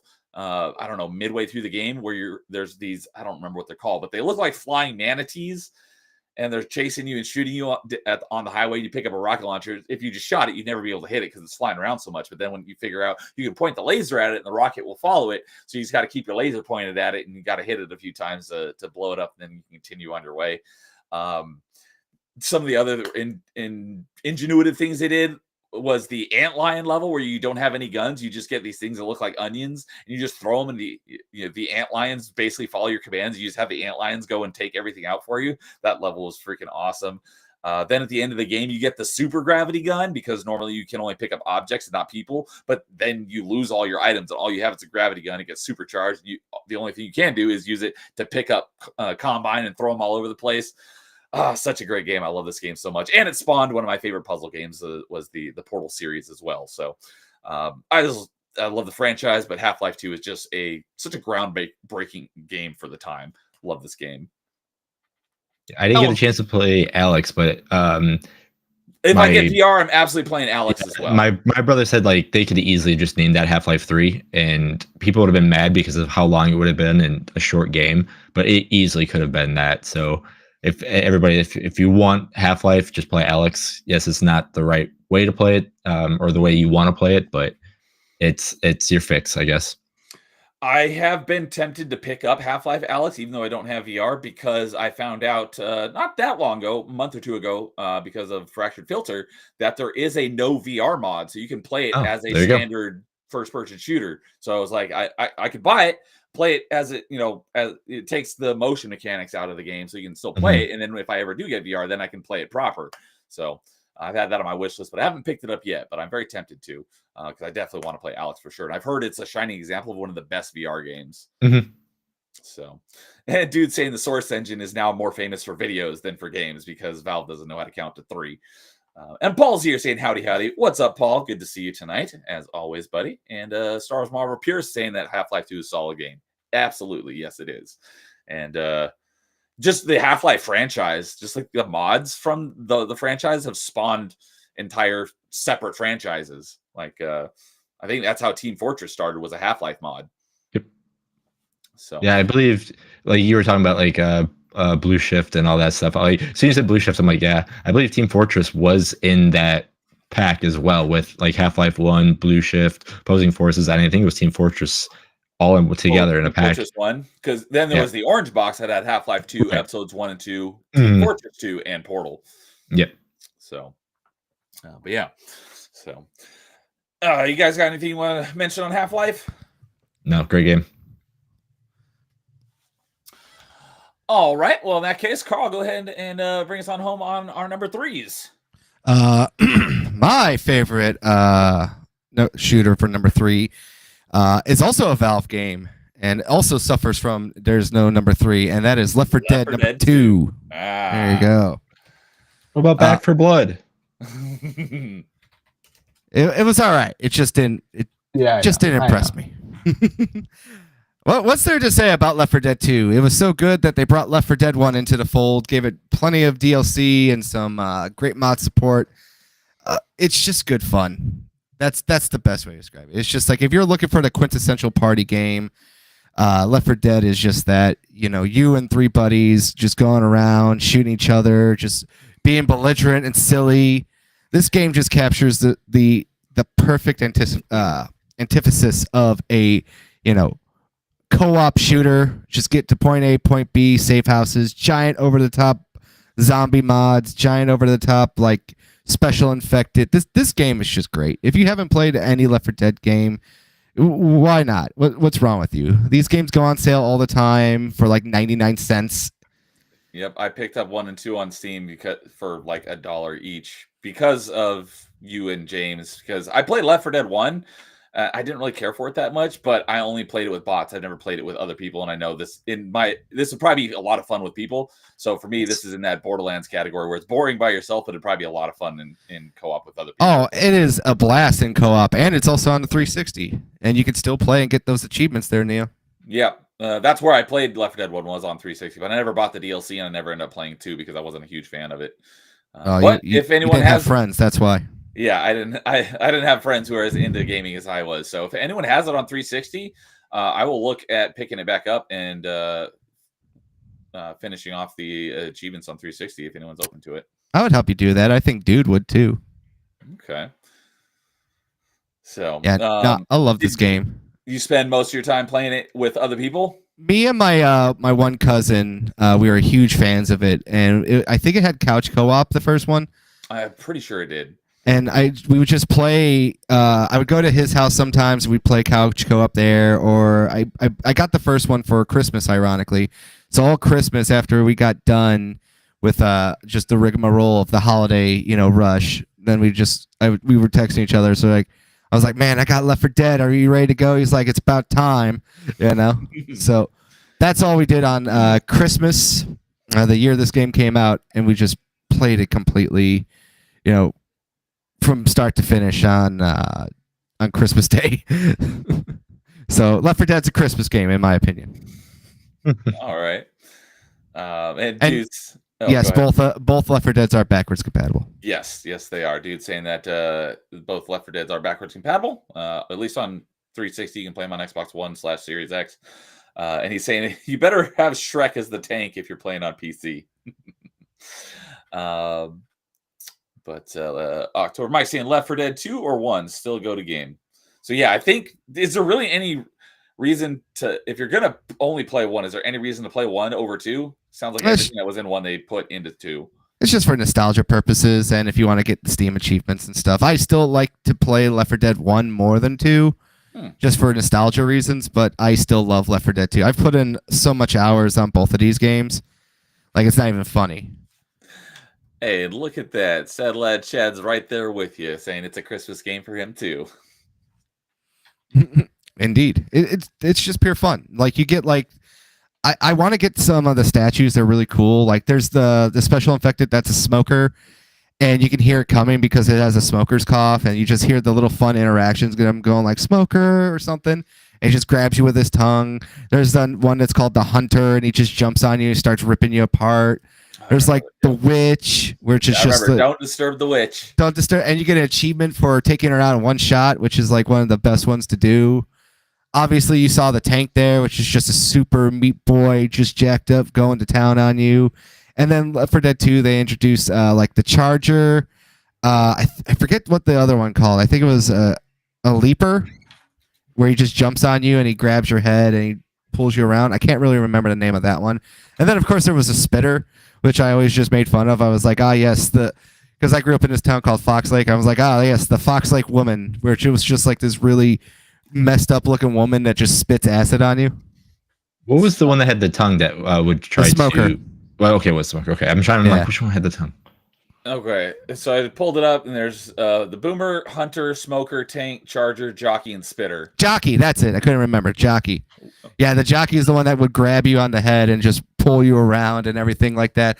And the best part, too, is that this game is great because you can also have like 4v4 matches, so you could have like you 4 other survivors, and then 4 other people could be like the special infected and everything else like that. Oh yes, and the Boomer. The Boomer is just a giant bloated body that just vomits on you to get zombie hordes after you, and when he blows up, he does the same thing. Yeah, October, Mike, Sad Lad, Chad, and Dude all came in at the same time. Jockey, Jockey. Jackal. Yeah. Is it a jackal? Is it jackal? No, it's not a jackal. It wasn't a jackal the first time. I quote that one often too. Jackal. I like how you say like this was like your Christmas games and everything. For me, this was a college game. So I always remember just the one roommate that would always, think it's funny to be loud by the witch, and we all scream from our respective, rooms in our apartment, yelling at that person, then not do it, and then they do it, and then we're all just ticked off at that person. And Sad Lad Chad saying that the Warhammer Vermintide and Darktide use their own versions of the special infected. So those must be Warhammer versions of Left 4 Dead. I know. Yeah, they're kind of Left 4 Dead clones. Okay. Yeah, I know almost nothing about Warhammer. I can't say nothing because I just beat Bolt Gun. That's leaving Game Pass. But yeah, I know this is a highly regarded game or franchise for a lot of people. So, yeah, I'm sure I played the first one, but not the second one. Okay. Second one's better because it also adds melee combat, so that helps too. Oh, did the first one not have that? No, it just had like you could push it away with your pistols. Yeah. Oh, but you couldn't actually. Oh, like right here, we're seeing someone use like the golf club weapon. Yeah. Gotcha. And I also liked Left 4 Dead 2 a little bit more in some aspects. Like Left 4 Dead 1 was kind of like everything was like a movie theater kind of deal, whereas like they had like the posters and you end up in like airports or Mercy Hospitals. I think is still my favorite level of all of them, and it's the very first one you play. But like Left 4 Dead 2 is kind of like a continuous run around about like a New Orleans little feel, southern kind of paradise. So you get to go with like the flooding and levels and everything else like that. You get the fun carnival ride level. It's really fun. And another thing too is Left 4 Dead 2, I believe, came out a year after Left 4 Dead 1, which was also kind of another thing that made this game a little bit controversial with some fans. Dang it. So I just pulled up my achievements for Left 4 Dead 1, and I completed, there's 3 DLCs, and I completed 2 of them, but the third one is no longer available on the store, so I didn't buy it, so I would have no way to get these achievements. That sucks. Unless someone I know has those DLCs on their account and would let me sign in as them. But, yeah. So, all right. Left 4 Dead, yep, very popular game. Definitely not surprised to see it come up on this list. So, all right. Let's see. All right. Well, that will bring us into our number 2s. So, I haven't gone first on a round yet, so I think I'll go ahead and start off our number 2s. And so for me, my number 2 is a game that I don't talk about in depth a lot, but I do mention a lot. And Halo is got to be up there because it was the game that got me into Xbox, and I played a lot with friends. But my favorite one is not Halo 1, although I do love that one. But for me, my favorite of the Halo franchise is Halo 3. Was probably my favorite shooter of all time until a few years ago. Wink, wink, nudge, nudge, nod, nod. But yeah, Halo 3, I love this game. It is definitely I wouldn't say by far, but it is easily my favorite of the Halo franchise. There are a lot, a lot of good games in the Halo franchise. The only one that I think is actually, well, at least on a story standpoint, bad is 5. The gameplay was okay. And because I'm not big on PvP, I did play a lot of the PvP in the older ones, but going along the franchise, I basically stopped playing PvP and I just play it as a campaign or a co-op shooter. So I don't really know anything on the multiplayer side of things for like Halos 4 and 5. So everything I'll talk about is just from the like campaign aspect. So, but I didn't really have any issue with the gameplay in 5. It was mainly just the story. But they all, in my opinion, play well.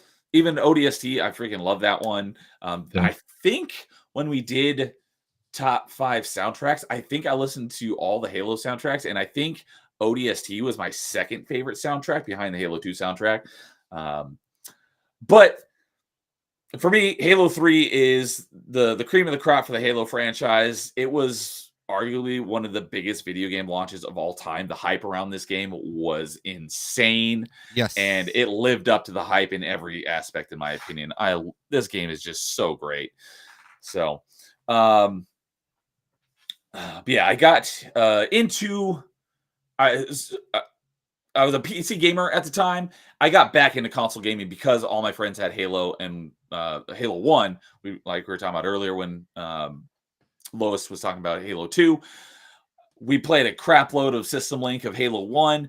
Halo 2 came out. We played it for a little bit. We weren't huge fans on Halo 2, so we went back to Halo 1 until Halo 3 came out, and basically we all switched to Halo 3 because we did really like Halo 3. But Reach was also great. Some people may not agree. I know some people, James, don't like the addition of the abilities. But I liked it, and Halo 3, one of the great things, you can still dual wield. I'm sad that disappeared from the franchise. That never made sense on why they got rid of it. But yeah, I don't think that there's literally anything bad I can say about Halo 3. This game is just fantastic. So yeah, it's my number 2. And Sad Lad Chad is agreeing with me. He says, yeah, Halo 3 is goated. So Halo 3 is also my number 2, so I'll just continue the conversation here as well. Okay. Halo 3, I always say to people, is what I consider the definition of a perfect game. I know a lot of people like to argue that there's no such thing as a perfect game, and it's like blah blah blah. I know lines of code nonsense, but it's just like let's get past the little autism and let's just talk about what it is. Halo 3, you just had to be there at the time of when this game came out. It was basically its own little social media sensation. It was its own. You can honestly say that probably Halo 3 helped really push YouTube into like the mainstream consciousness as well too, because as I always joke about, so many people can remember watching one of those like really bad MLG, let the bodies hit the floor, kill streaks, whatever nonsense. Compilations of getting kills online. Yeah, and it's just like it did everything right. It was one of the few 4-player co-op games that I can remember playing too. 4-player co-op. Yeah, because 1 and 2 only had 2-player co-op. Yes. So like it gave you the ability to play with all your friends. It had a really fun and satisfying story. The multiplayer I played for hours. I mean, you saw the evolution of so many favorite game types from this game too, like Griffball. I loved Griffball. and like kind of the canonization of a lot of other like Halo 2 games that were made official from community nights, like Zombies and SWAT also really got pushed heavily into the ranking system as well for Halo 3. Yeah, And this on is in top the of time that I played. I did play a lot of PvP on Halo 3. yeah, and the maps were really good and everything else like that. It helped to launch another video game too, Crackdown as well. Don't forget that, Yes, I love Crackdown. because they tied the Halo 3 multiplayer beta into the Crackdown game as I well. bought Crackdown just for the Halo 3 beta, and then I ended up loving Crackdown. That's actually what was on my honorable mentions. Yeah. So Halo 3 definitely for me as well. Just I have so many great memories of spending, countless hours playing this game long into like, the wee hours of the morning or on the weekends after school, playing some multiplayer maps before school with my friends. Obviously, summertime, we would just be marathon running it and everything else like that. Who who else was like a teenager going to get gamer fuel because they had the little Master Chief and it tasted really good. I love Gamer Fuel. I remember a Oh lot of yeah, people hated it, but I loved it. I love that stuff, man. It was great, and the only place that actually has gamer fuel that tastes as good as that is Arby's, believe it or not. I haven't Yeah. been to Arby's in decades. Yeah, well now they're expensive, but that's neither here nor there. But yeah, no, Halo 3, like I said, it was revolutionary. You had the little capture system. You could record your stuff with your friends, post up your custom maps. It had Forge. Yeah, And your friends could build your maps. Yeah, Forge mode and Theater mode were like the introduction of that was like, holy crap, this is amazing. Yeah. So, like I said, there was just so many things about this game that like just revolutionized, not just like, I wouldn't say like it super revolutionized the super shooter genre, but just revolutionized gaming on a huge front for me. Yeah, because So I'm many gonna. ways. Agreed. I was gonna say because I mean, this is a question for everybody here and chat. Like, this was probably, if not everybody's first console online game. If I'm not, I would have if I had to guess, and this is just my age, but this was for sure. I mean, not 3, but just Halo in general. That was the reason why I wanted to play games online on a console instead of on a PC. I don't know if anybody else this was the same thing, but Yeah, yeah, Halo 2 for me was definitely Yeah. that first one. Yeah, I didn't have, like I mentioned earlier, I didn't have Xbox Live until the 360, so I never played Halo 2 online. But I absolutely, dude, I played a heck of a lot of Halo 3 online. Yeah, no, like I said, everything about this game I just really just enjoyed. It has such great. This is like my high school. Like everything about this game is just high school. Like it wish came out, I this game think, had come out sophomore when I was year in for high me. school. I was in college already, so I didn't get to play it like in person with all my high school buddies like we did with Halo 1 and 2. Yeah. So, like I said, just so many memories for me. Halo 3 is like I always say this every time. If you had to ask me what a perfect video game is, I would always just be like, well, Halo 3 is that perfect video game. Can't argue with that. And most of it also has to come from like you just have to be there at the time because of just how revolutionary and just groundbreaking it was. I don't think there is another video game that can even come close to that conversation. Like there's other video games that are great, that are amazing, that have done great things to kind of like change up, their genre and everything else like that. But just like Halo 3 is the only video game I can think of that actually did it for like so many different things that are just like now common staples and commonplace just because of just how integrated society is now with like things like social media and that. This feel like Halo 3 felt like its own social media platform before it became like Facebook and MySpace and Twitter and everything else became like as integrated into our lives as it could be.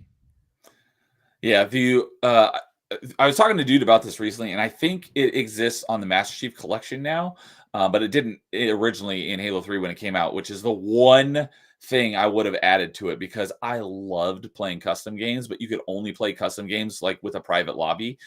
If I could have added the one thing I would have added if I had the opportunity would be a custom game search browser, so I could go find other people who, just random people playing custom games and join their custom games. I love custom games so much. That's the one thing that it didn't have that I really wish it did. But I literally could not say I would want anything else in this game changed. Yeah, like I said, you're hard pressed for me to think of like a better shooter, but I do think that there is one that I consider deserves its respect above Halo 3. Okay. But yeah, Unfortunately, this is one of the big gaming moments when Halo 3 came out that I totally missed out on. bummer. But yeah, the campaign as well. I thought it was a great culmination of the trilogy. Had a great story. It had some really epic set pieces.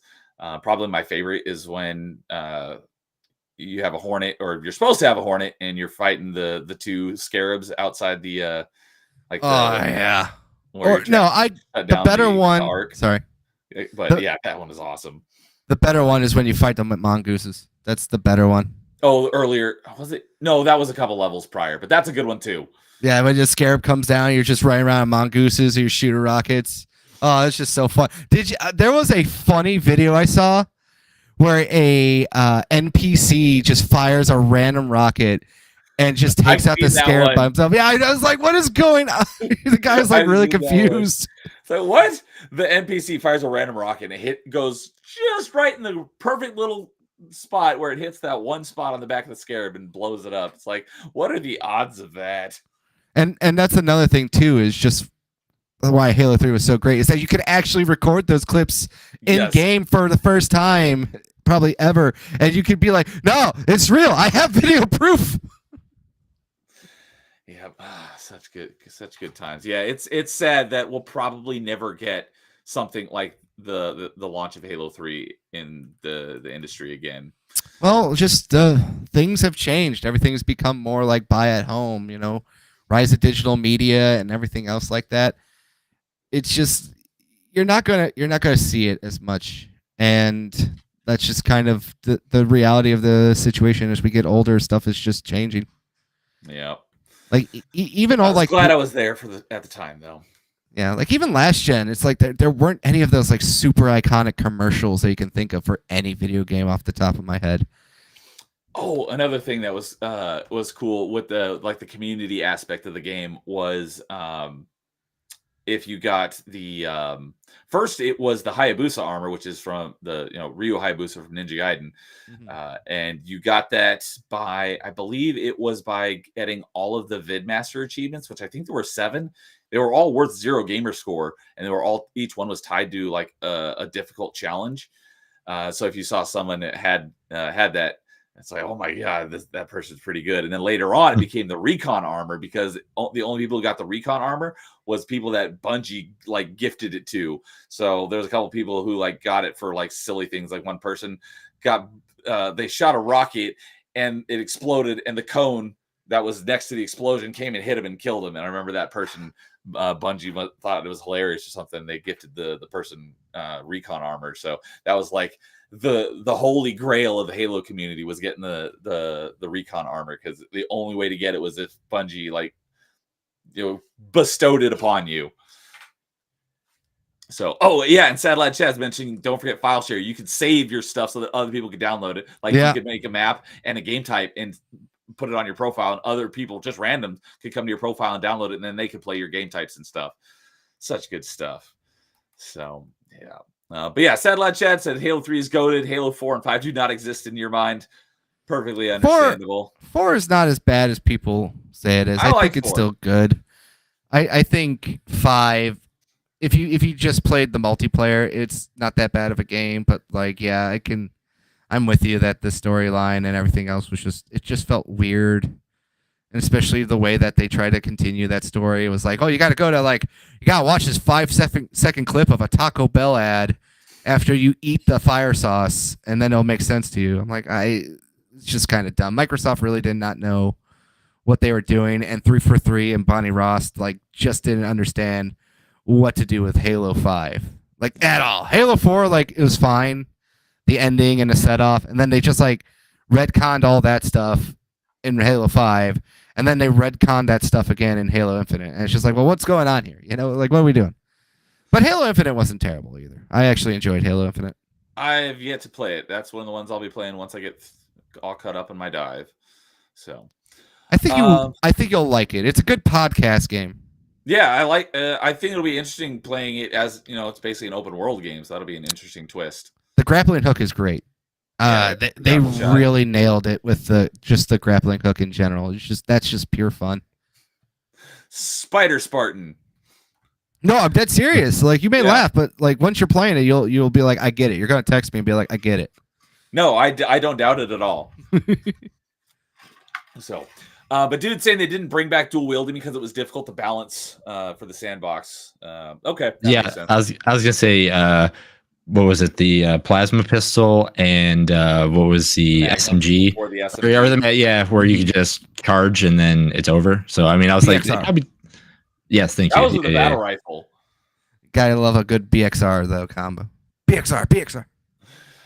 Yeah, I was watching the battle rifle on Lois's shown thing. I'm like getting all mad because I was never great with with the battle rifle, and I'm just seeing me just losing my health every time the gun goes off. I'm like, this sucks, because it always would stun you as well, and you're like, you're just done. So, a dude is saying that he also had a level 50, which is the highest skill ranking in SWAT in Halo 3. That was my game type. I played a lot of SWAT. I think I got it to like 42 at it, so I got pretty high. But I think not 50. I think the highest level I ever got in Halo 3 was level 46, and then I hit the wall. I was like, I get it. I'm never going to be MLG, guys. Yeah. I just get it. The funniest memory I have is still my buddy Gus and me, who I mentioned all the time. He is the only person I ever see get like a triple kill in team doubles, and it still makes me laugh to this very day. That's great. Yeah. But yeah, that does not surprise me that dude got to level 50. So from Sad Lad Chat, he says, I discovered Halo because of Red versus Blue. That's awesome. I love Red versus Blue. Suck it, Blue. I quoted it back, or just I think I quoted it backstage before we started the stream. But Red vs. Blue and Halo 3 was the first game I ever played on Xbox. Nice. Good game to start with. I made so many friends, some of whom I still talk to. That's awesome. Halo 3 is legit part of what formed me into the man I am today. That is awesome. So he liked Halo. He thought Halo 3 story was weaker than Halo 2. The sandbox elements of Halo 3 make it you approach every fight so unique. Fair enough. Hayabusa. Oh, he's saying Hayabusa armor was all skulls. Recon was Vidmaster. I thought that the Recon armor you literally could not get from anything that you did in the game. Bungie had to bestow it upon you. But I could be wrong about it. That's just what I thought I remember. So, but yeah, there was Vidmaster in ODST as well. So I do have 100% in all the Halos on the of the achievements on the 360 games. But I do not have 100% in the Master Chief Collection like Dude does. So. Dude's also saying Hayabusa was tied to all of the original achievements. Okay, Vidmaster were all the DLC achievements and were tied to the Recon unlock. Oh, okay.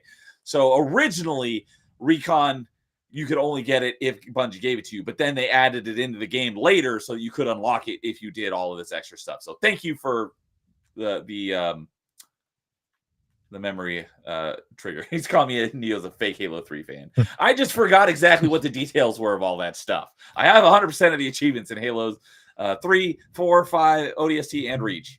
So, but not Halo 2 and 1. So boom. Roasted. Well, I do have all the achievements in Halo 1, the Anniversary Edition, but they never released a 360 version of Halo 2. The only version of Halo's 2 that has achievements is the Windows one, which I didn't have, and I didn't have a PC that could run it if I did, and the Halo 2 that's in Master Chief Collection. There was no 360 version of Halo 2. Otherwise, I probably would have gotten all the achievements in that one as well. Yeah, so like I said, fake fan. You also didn't want to play games that had the made for Windows or game for Windows because they Halo were 2 all was games for terrible. Windows Live. Yeah, and they were all bad. So I'm appalled by the armor design in Halo 4 and 5, says Headlight Chad. Understandable. Neo, you'll find to play Infinite with the company boys, but yes, we do have to get through Halo 5 first. Not sure when that'll be, but I will be getting to Infinite. But yeah, we still have to get through 5 it's taken a while just because we only play it on Sundays, and I usually am often not able to. So it's taken us a long time to get through the whole franchise, but we'll get there. Satellite Chat says, just beat Halo Infinite campaign earlier today. Currently playing it online. Sweet. They added it later after ODST came out. So, dude, I have all the achievements in games for Windows Live version of Halo 2. That's right. He does. So, all right. So, well, that took a while, but Carl and I both had to gush about Halo 3 because it was both our number 2s. So, let's go to Lois. He's been a little quiet. What was your number 2? All right. My number 2 is Metal Hellsinger. Ooh, interesting. I played it, but it wasn't that high on my list, but I did enjoy it. So regale us of your adventures in Metal Hellsinger. Right. So what really drew me to this game was that I am a metal fan, and there were a few artists that are there. Okay, but we'll take a few steps back for a bit. So this is a shooter that's also a rhythm game, Yes. and you can see on the screen there's a little reticle in the middle, and you have to wait until those little angles are lined up.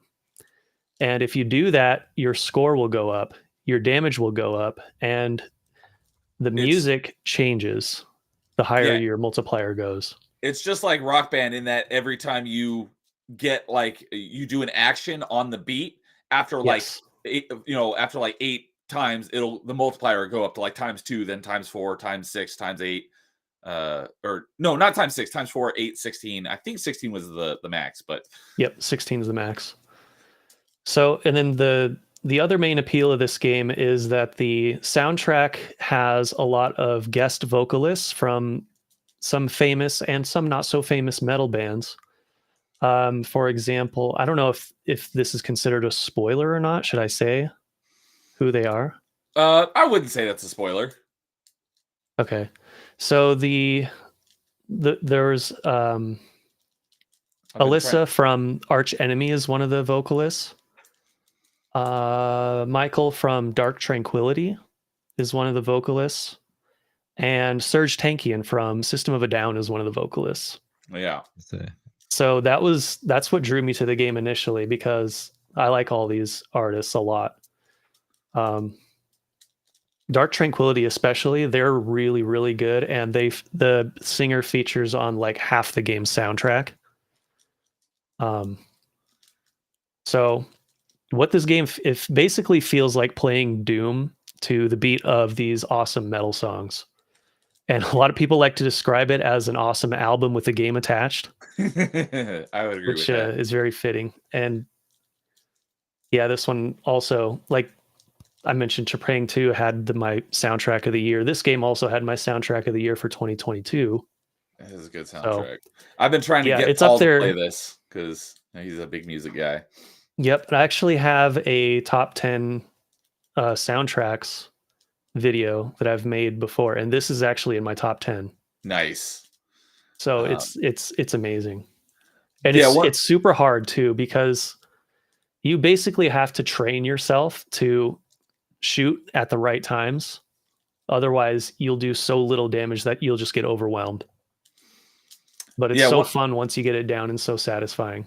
Yeah, once you get in the groove of it, it feels great. One of the things that you briefly mentioned is that the music changes, and what that means is when you're at like no multiplier, all you have is like the drum line. And then when you get to like a ×2 multiplier, then the guitar kicks in. And then at like ×4, the bass will kick in. And then like at ×8, the vocals will kick in. And they'll go in and out as your multipliers go up and down, which is a really cool concept. Yeah. Yeah, Paul's there. He says, I need to try it again. Couldn't get the game to calibrate. Oh, that's right. I remember you saying that last time we talked about this. But yeah, this was a really cool game. It was on Game Pass, which is why I played it. It left Game Pass sometime last year. It might have been the year before, but I panic played it before it left Game Pass, and it was a really cool game. Because I knew,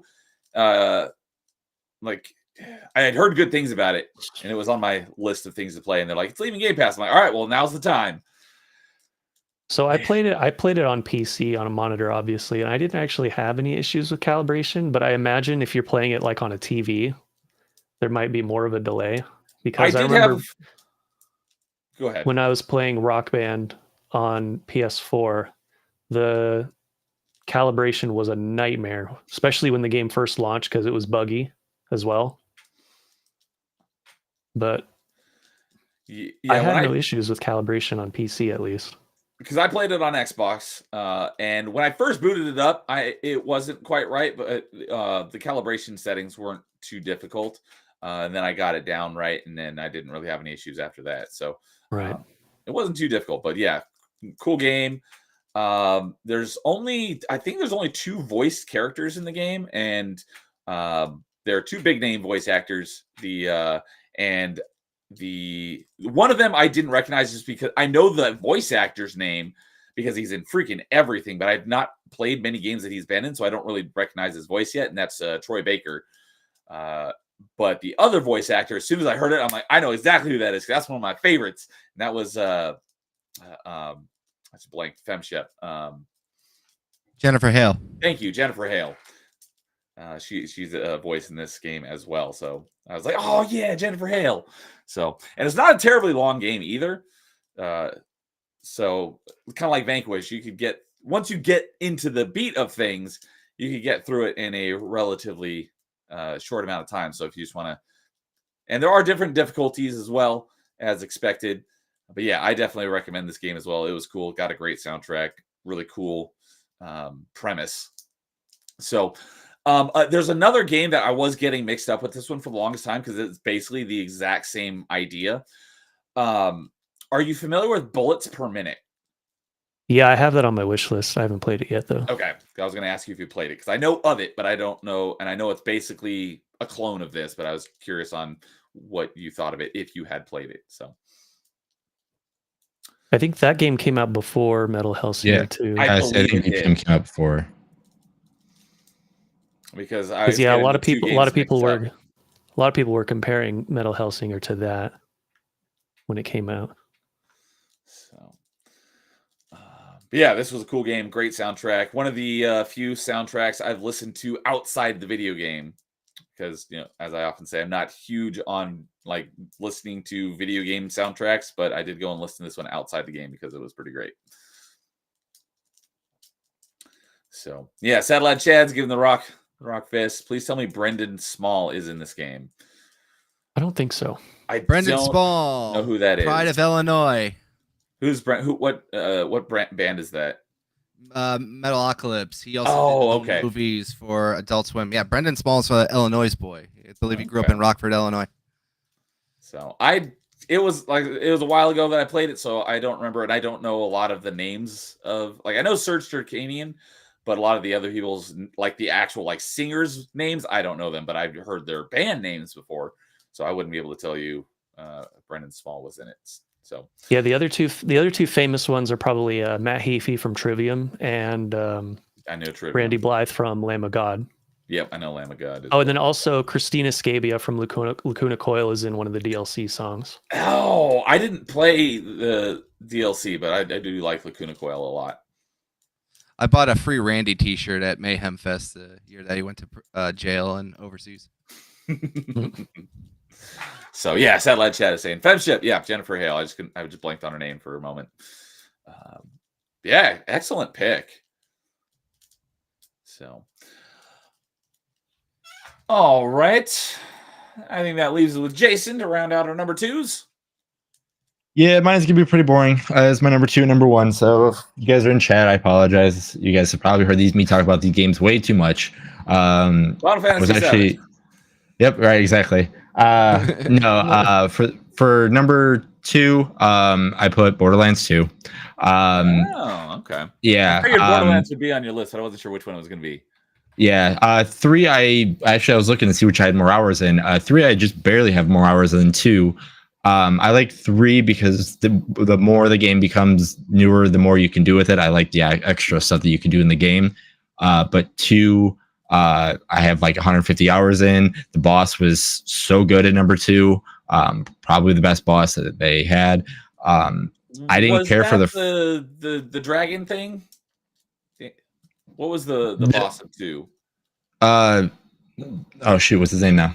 Handsome Jack. Thank you. I was like, I have the last thing, but I'm trying to remember it. But yeah, Handsome Jack. He was the final boss. Yeah. Huh. I'm thinking of that dragon thing he thought was the final boss. He summons something, doesn't he? Yeah. But I mean, he's the face. Like, to me, he's the final boss. Like, he's okay. If you don't want to say boss, he's the antagonist. He's the final antagonist that it makes you do the things that you're doing. Like, if it wasn't like he has all the charisma, he's a boss that you would want to have in your game. I guess he's definitely one of the greatest antagonists in video games. Yeah, I guess you could say it that way. Because the final boss for anything is and the Borderlands thing is always some crazy big world ending thing that something's trying to do something to do, or someone's trying to do something to. So that's how I mean by final boss in a way. I But have this game in my honorable mentions too. yeah, like to me, I wasn't the biggest fan of Borderlands when it first came out because I didn't know what it was. So somebody told me to play this one, and I played with them like, oh, it's Diablo, but a first person with a bunch of guns. And then when I finally realized that, I was like, okay, when are we going to start playing? Kind of thing like that. So when I found out that it's like, oh, it's not just a story-based game that you need to do this, it's actually a looter, I was like, okay, I played the first one wrong this whole entire time. And then when I went back to play it that way, I was like, okay, it makes so much more sense now. And then the whole franchise became a thing. But number 2 was the game that I was like, okay, I can see me on just PC alone playing over 150 hours of this game to get stuff, and that doesn't count when I first played it on the 360 and all that kind of, all those other systems as well. But yeah. Okay. Yeah, it's unfortunately 360 didn't track hours like the Xbox One does, so I wouldn't be able to say how many hours I played Borderlands 1 or 2. But yeah, dude said it in chat. The warrior, that's the boss that I was thinking of. That's that dragon thing that I was thinking of. Yeah.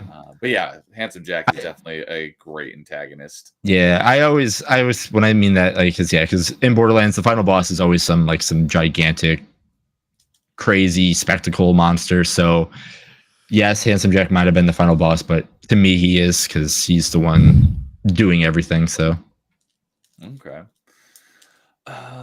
And dude saying Final Fantasy VII had a mobile game that was a battle royale shooter. It was terrible. I did not know that. That sounds terrible. It was awful. And then also, I want to ban October 23 Mike for naming that game, or at least put him on a timeout, because that game to me doesn't exist either. Dirge of Cerberus, the greatest game ever made. Did someone say Final Fantasy VII? Yeah, it could have been so good. There's also Dirge of Cerberus, which was on a Melee Town Square. We're talking about, I forgot what we were talking about, but came in. So yeah, Dirge of Cerberus is the best Final Fantasy game because it's the shooter. It was such a wasted opportunity of a game. So, and Sad Legend said the only Borderlands game I like is 1. Interesting. The humor in 2 and onward is cringe for me. All right. Yeah, I can 3, see that. 2. I haven't played 3 yet, but I know that the twins can be kind of cringe, but I didn't have an issue with it in 2. Yeah, I mean, 1, I can see that being a thing because 1 was the first one, and they were not trying to be that way. When they found out like this humor is a thing in 2, and then onward, they're like, hey, we need to make it funny in a way. So I can see that. Like, I mean, Tiny Tina to me is not one of my favorite characters. So I mean, I completely understand that. Oh yeah, that's right. She was introduced in 2. So, dude says Dirge of Cerberus deserves a remake, so its mechanics to be better fleshed out. If they did a remake, they could make it an actually good game. And that might be the first Final Fantasy game I actually play. You'd be so confused. I don't even think you'd want to do that. I've played plenty of games that I have no idea what's going on because I don't know anything about the franchise. There have been a few Metroidvanias. I played them just because of Metroidvanias, and I don't know anything about the IP it's from. I mean, I know about the franchise, and when I played Dirge of Cerberus, I was like, what the hell is still going on? Mike says, I regret nothing. Meanwhile, I'm eliminating Superman with Hatsune Miku. I have no idea what that means. My friend tried to convince me Butt Stallion is funny. It's not. And Borderlands 3 gameplay was really good. The story was terrible, says dude. So, yep, I agree. All right. So, all right. Well, with that, we'll get into our honorable mentions before we get into our number ones. So, Carl, what are your honorable mentions? Right as I put a piece of fruit in my mouth. All right. Well, in that case, 1 second. I'm ready to go. Okay. My honorable mentions. First one, I'll say the Gears of War series overall. Okay. I like all of them. 4 is the weakest entry, but I really did enjoy 5. But yeah, I'd like to give a shout out to Gears of War. The other ones, of course, the Mass Effect series. You can give those as shooters, but I don't really consider them mostly shooters. Yeah. One of the games that is in a franchise of shooters, but isn't a shooter. But I will put it in here just because I think it's funny to say this. But the best Far Cry game, Far Cry Primal. No, yeah, because there's no guns. There's no guns, but you do get bows and arrows, and you get to throw spears, so you technically get to shoot something a little bit. And of course, there's other games out there too that just fit this criteria. The Uncharted series, I think, is relatively good. There's plenty of other over-the-top shooters out there, but my number one, I think, is the quintessential one that spawned a lot of shooters. So I'll say that much. Okay. So I'll go ahead and piggyback off that a little bit. Because, like I said originally, I had like a list of 20 games, and then I narrowed that down to 10 and then to 5. But Gears was in there because I hate Gears multiplayer, but I like the campaign because, like I always say, I love co-op. So playing those games in co-op was great.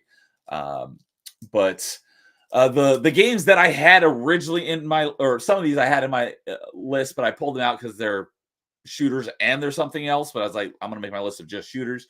So Mass Effect, of course, was on there. Mass Effect 3 being my favorite game ever, and it is a shooter, but I was like, let's make it a little more interesting. So since it's an RPG and a shooter, I put it out. Same with the Metroid Prime games. They're Metroidvania for shooters, but they're not specifically shooters, so I pulled those ones out. But I love the Metroid Prime games. Same thing with Journey to the Savage Planet, which we just got a little bit more information about the sequel, Revenge of the Savage Planet. We just got some more information about that yesterday, so I'm looking forward to the sequel to that. But Journey to the Savage Planet, I love that game, but also a Metroidvania first-person shooter.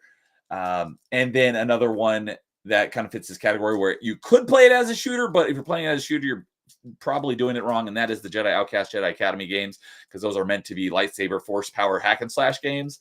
But if you wanted to play it entirely as a shooter, you could. And I love those games. So those are the ones that I kind of took out of my list. But my honorable mentions of dedicated shooters, the one that I added earlier was Unreal Tournament 2004.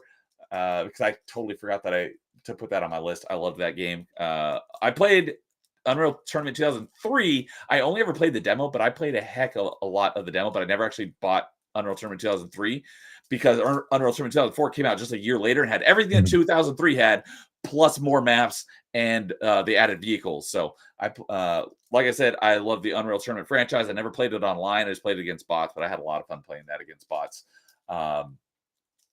Another shooter that I really love and is kind of on the verge of Metroidvania. The argument could be made, but I don't think a lot of people consider it Metroidvania, but that is my favorite Remedy game, Control. Love this game. I very much looking forward to whenever Control 2 comes out. I can't wait. Yeah. And probably I'd say doesn't get as much recognition as I think it should because Control is a great game. Yeah, a lot of people just don't like the story. And I'm like, you guys are nuts. But I don't know. I like the X-Files kind of creepy world that they live in, like the Twin Peaks and stuff. Like Alan Wake is technically also considered a shooter by a lot of people as well. Yeah. But like I said, I just don't consider those games like the same type of shoot as like a shooter sometimes, Yes. No, exactly. I agree. And then, as mentioned earlier, the Crackdown games. I love all of them, all three of them. I've had so much fun playing all of them. So it would be really tough for me to pick which one I like the most. But since we're doing honorable mentions, I'm just saying Crackdown in general because I love it. And then my last honorable mention is probably one of my favorite open world games. That is Just Cause 3. I love this game so much. And the first DLC, which was the Sky Fortress, makes it the best Iron Man game. I love this game so much. All the crazy, wacky guns. You got a beautiful setting. It's like in the Mediterranean. It's not in a real place, but it's basically a fake country set on the Mediterranean. It's got a really beautiful game world. Lots of awesome vehicles and crazy guns and grappling hook and parachute and wingsuit. I love this game so much. So those are my honorable mentions. So Lois, what about you? Well, I have Left 4 Dead and Borderlands 2, which we talked about earlier. I have Metroid Prime, which you mentioned, because I kind of took that one off because it's kind of considered something else more than a shooter. Yeah. I also Makes have a Deus Ex Human Revolution, which is Okay. more of like an RPG or like kind of a I want to say immersive sim, but I don't know if that's the right term. I always get them mixed up. Was Human Revolution the first one, or was that Mankind Divided was the second one, or do I have that backwards? Human Revolution is the third one. So that one, the one that came out on the PS3. I haven't played the original yet, which I need to get to eventually. Right. I just meant between the two most recent ones because it was kind of a Yeah. reboot of the franchise. Human Revolution was the first one, and then Mankind Divided was the second one, right? Yep. Okay. I never played Mankind Divided, but I did play Human Revolution, and I really like that game. Yeah, it's really good. I have Star Wars Battlefront 2 as one of my honorable mentions because Okay. Good one. I'm way less of a Star Wars fan now than I used to be.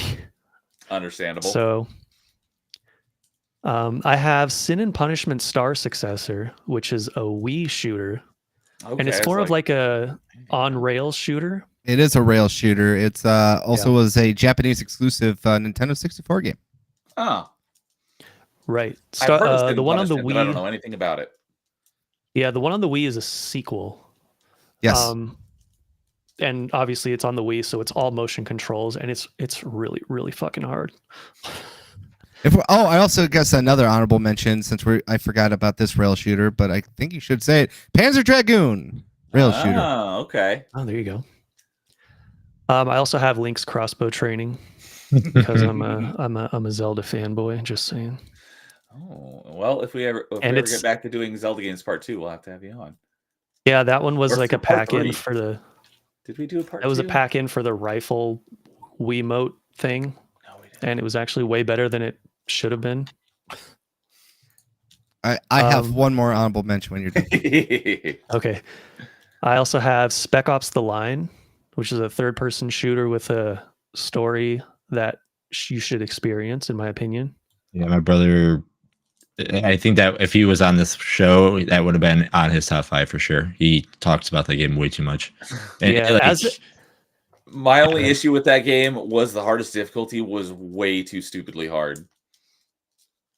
Yeah, from what I remember, like as a shooter, it's actually kind of mid, but as like an experience, it's really, really good.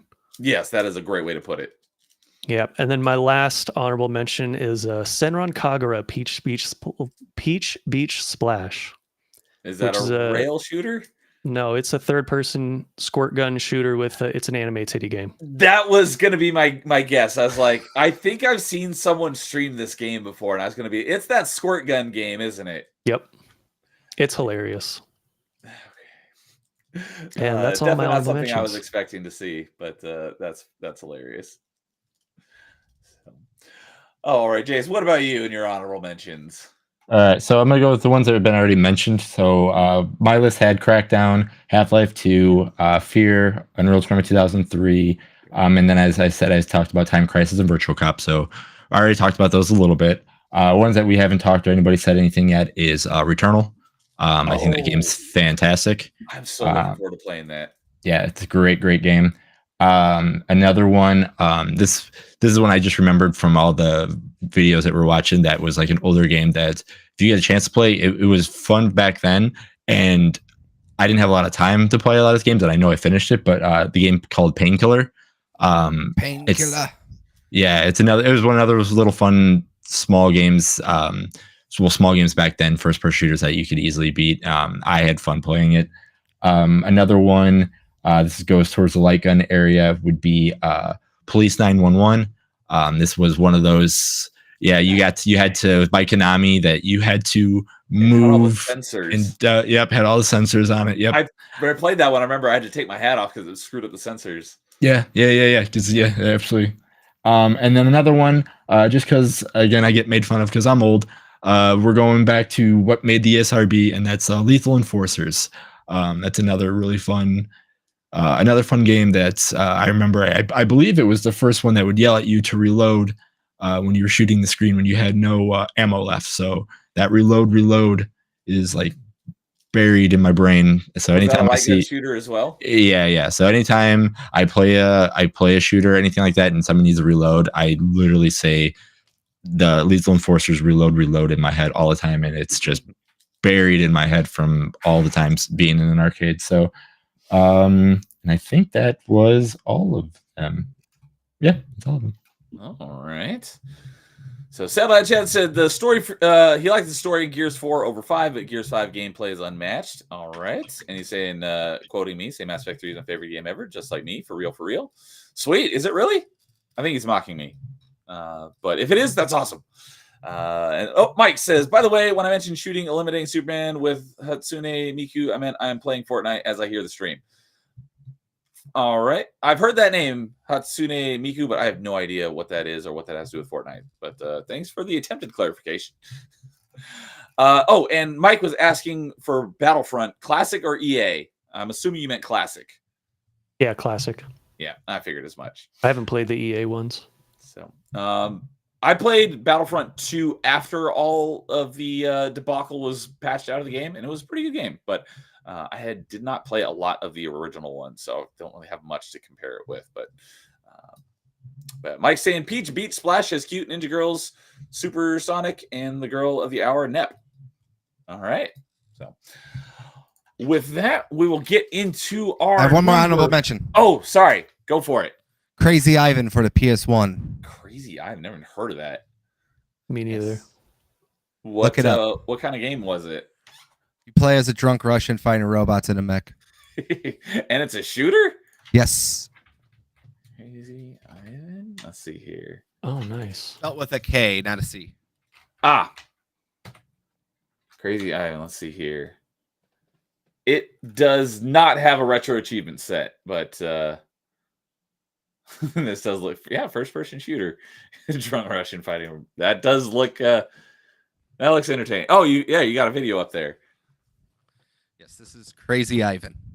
You know what? I swear I've seen a clip of this game before. This is looks slightly familiar. You probably seen a clip that looks like this game before too, because it does look like a lot of those early PS1, early PC shooters. Okay. Cool.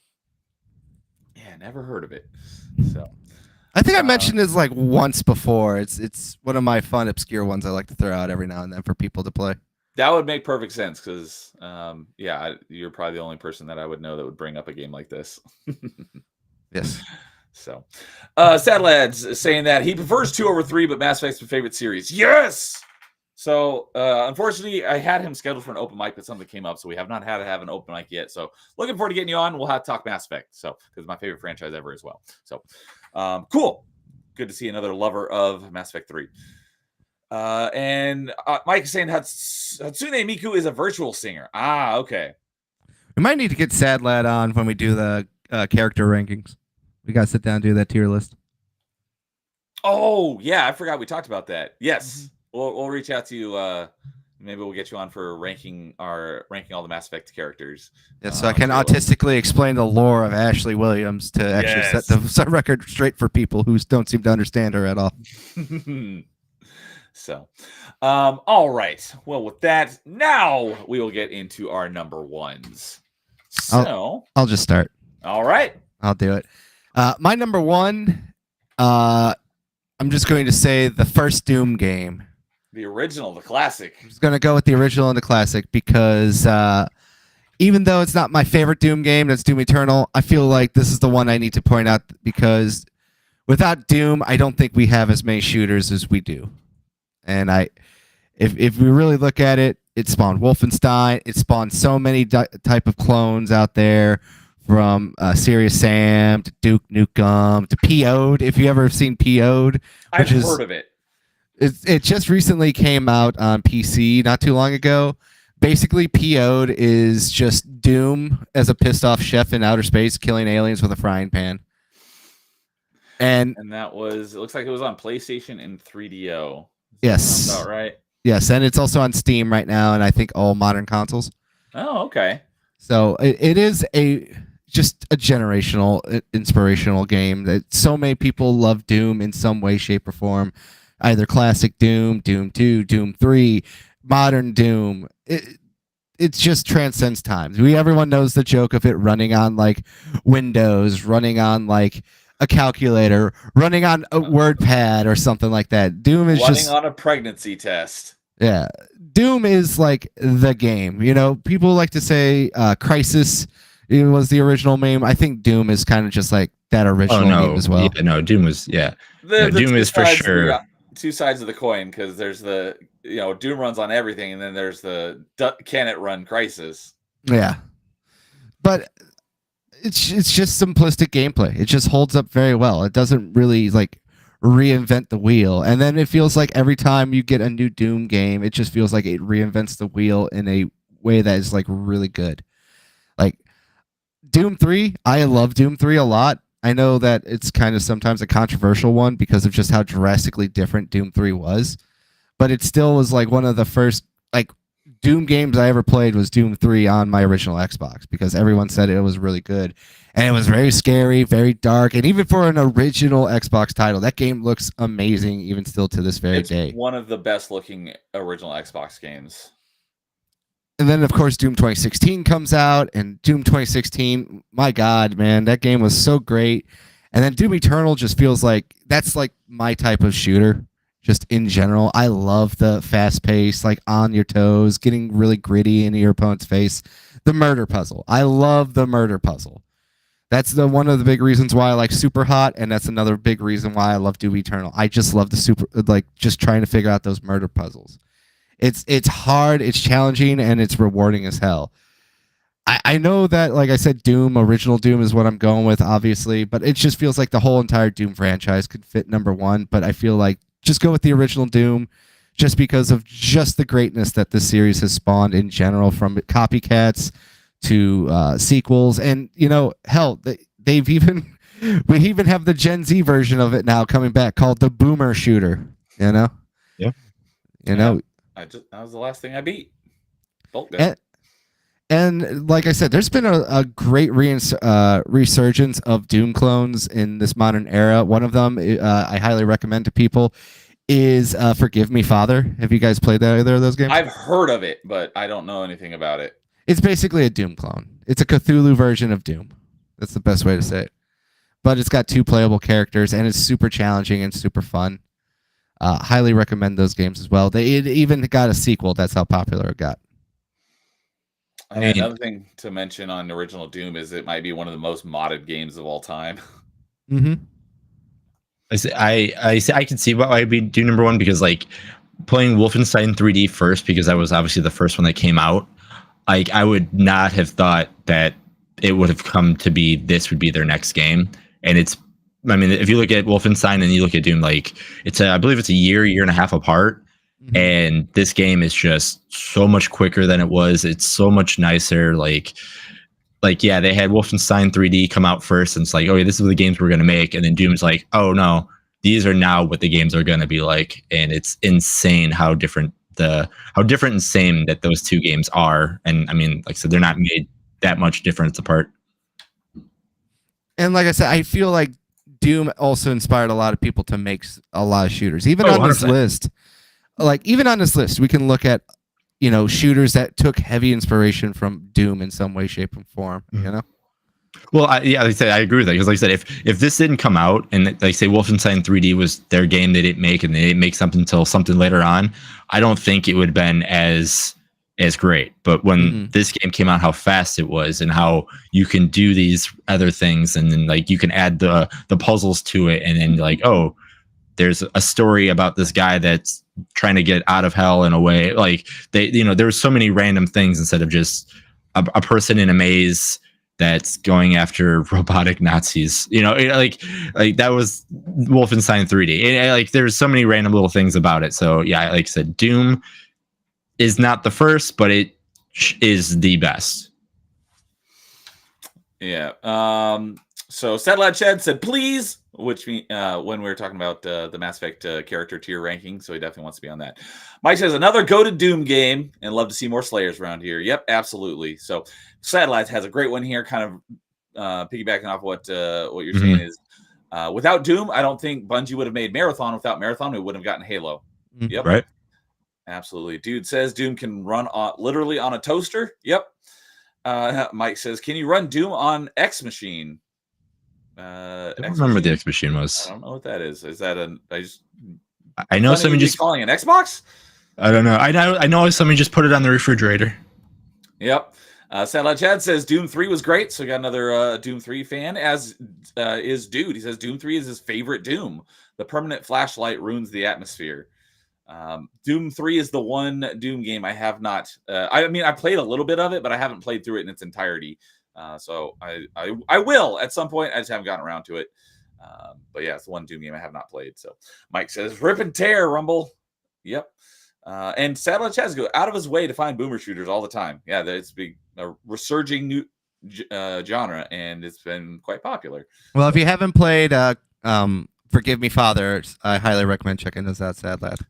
Another one that I know is popular. It was on Game Pass. I was going to play it, but I didn't get around to it because I ran out of time, was Proteus. I've heard that one was good. Anyone play Proteus? No. Nope. All right.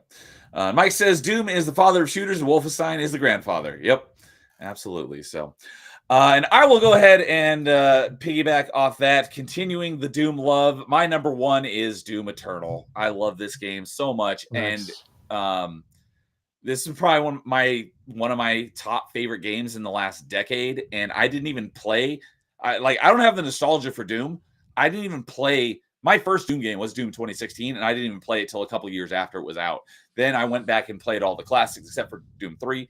But I fell in love with the Doom franchise because of Doom 2016. And I know a lot of people don't like Doom Eternal. I know one of the biggest gripes is there's a lot of platforming in it. I don't have a problem with that. And another issue that a lot of people has is that, Doom is you just shoot things until they die, and the Marauder kind of throws that out the window. A lot of people had problems with the Marauder.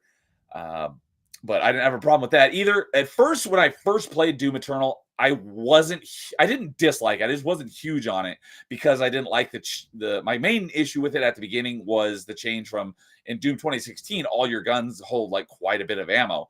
But in Doom Eternal, you have very small magazine sizes because it's basically forcing you got to switch up your guns constantly, which I didn't like that at first. But once I got used to it, I freaking love this game. And I was talking about it recently, and someone was shocked. I've got like 250 hours in Doom Eternal because I played this game for a few hours a week for basically since it launched. I haven't played it in a while now. I finally went back and got the last couple achievements I was missing last year, maybe late 2023. But that was probably the last time I played it. But up until that point, I was still playing it a couple hours a week since day one. This was probably the last game I bought on day one. Other than Destiny 1 in 2014. But I fell in love with this game, and I love it so much. And I eventually fell in love with how, in the DLCs, they added new enemies that are only vulnerable to certain weapon types. I thought that was really cool, further making it a murder puzzle, as you put it.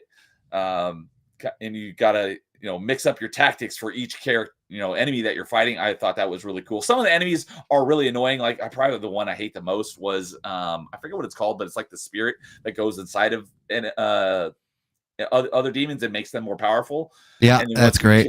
Once you kill that demon, then it comes out, and the only way to kill that thing is with the microwave beam, which is probably my least used weapon mod. I literally don't use it ever, but they force you to use it for that one. If you don't kill it fast enough, it'll go into another demon. That's probably like my most hated one.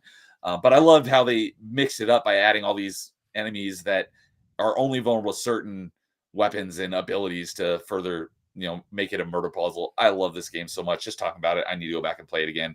Yeah, I'm gonna definitely do that before Dark Ages come out. And also because we're watching the gameplay too here, you got a grappling hook to grapple onto people with your double barrel shotgun. That is such a fun mechanic, man. Yes. Yeah. I got all the achievements in the Xbox version, and before I play Doom Dark Ages, I'm going to play through it again, but the Windows version, and get the achievements all over again because I freaking love this game. So, like I said, probably one of, if not my favorite game of the last decade. Probably the other two that would compete for it is my number one favorite Metroidvania, which came out the same week as this. That's Ori and the Will of the Wisps. I was going back and forth between playing these two because they both came out right as lockdown started. Mm-hmm. So I started working from home. So, and work was really slow. So whenever I didn't have to do work, I had one of them up on my other monitor so I could go back and forth between these two. And my other favorite within the last decade is Subnautica.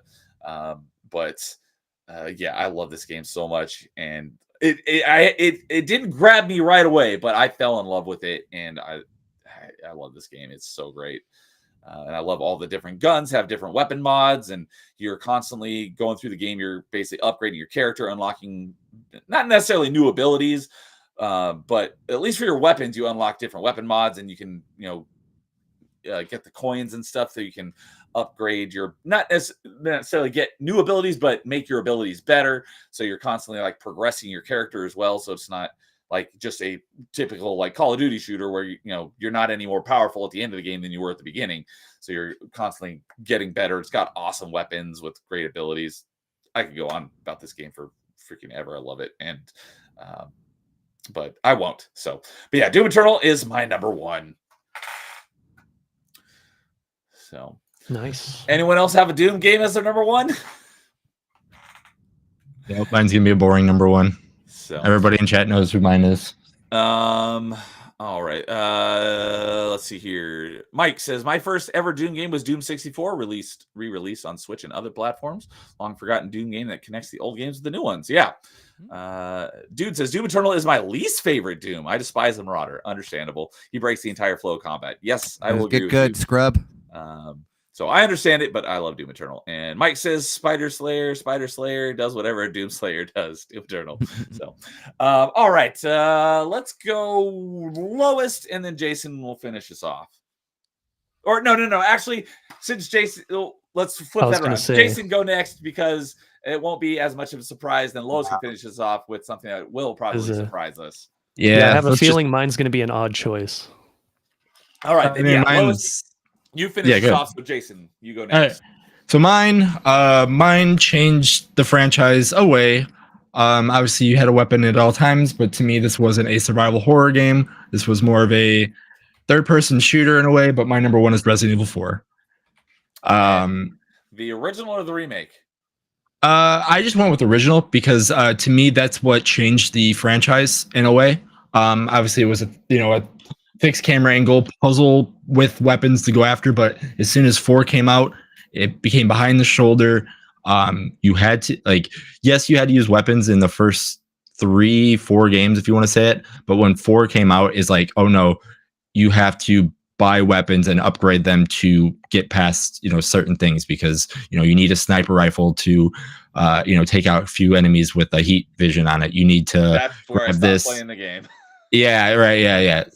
So yeah, there's 4 to me became more of like, okay, we're an action hero star in this situation trying to get the president's daughter out. And then after 4, 5 became that, but even more crazier to the degree. And then 6 was even more ridiculous. It took a few games to actually got back, and then it became a first person in a way, but it still was.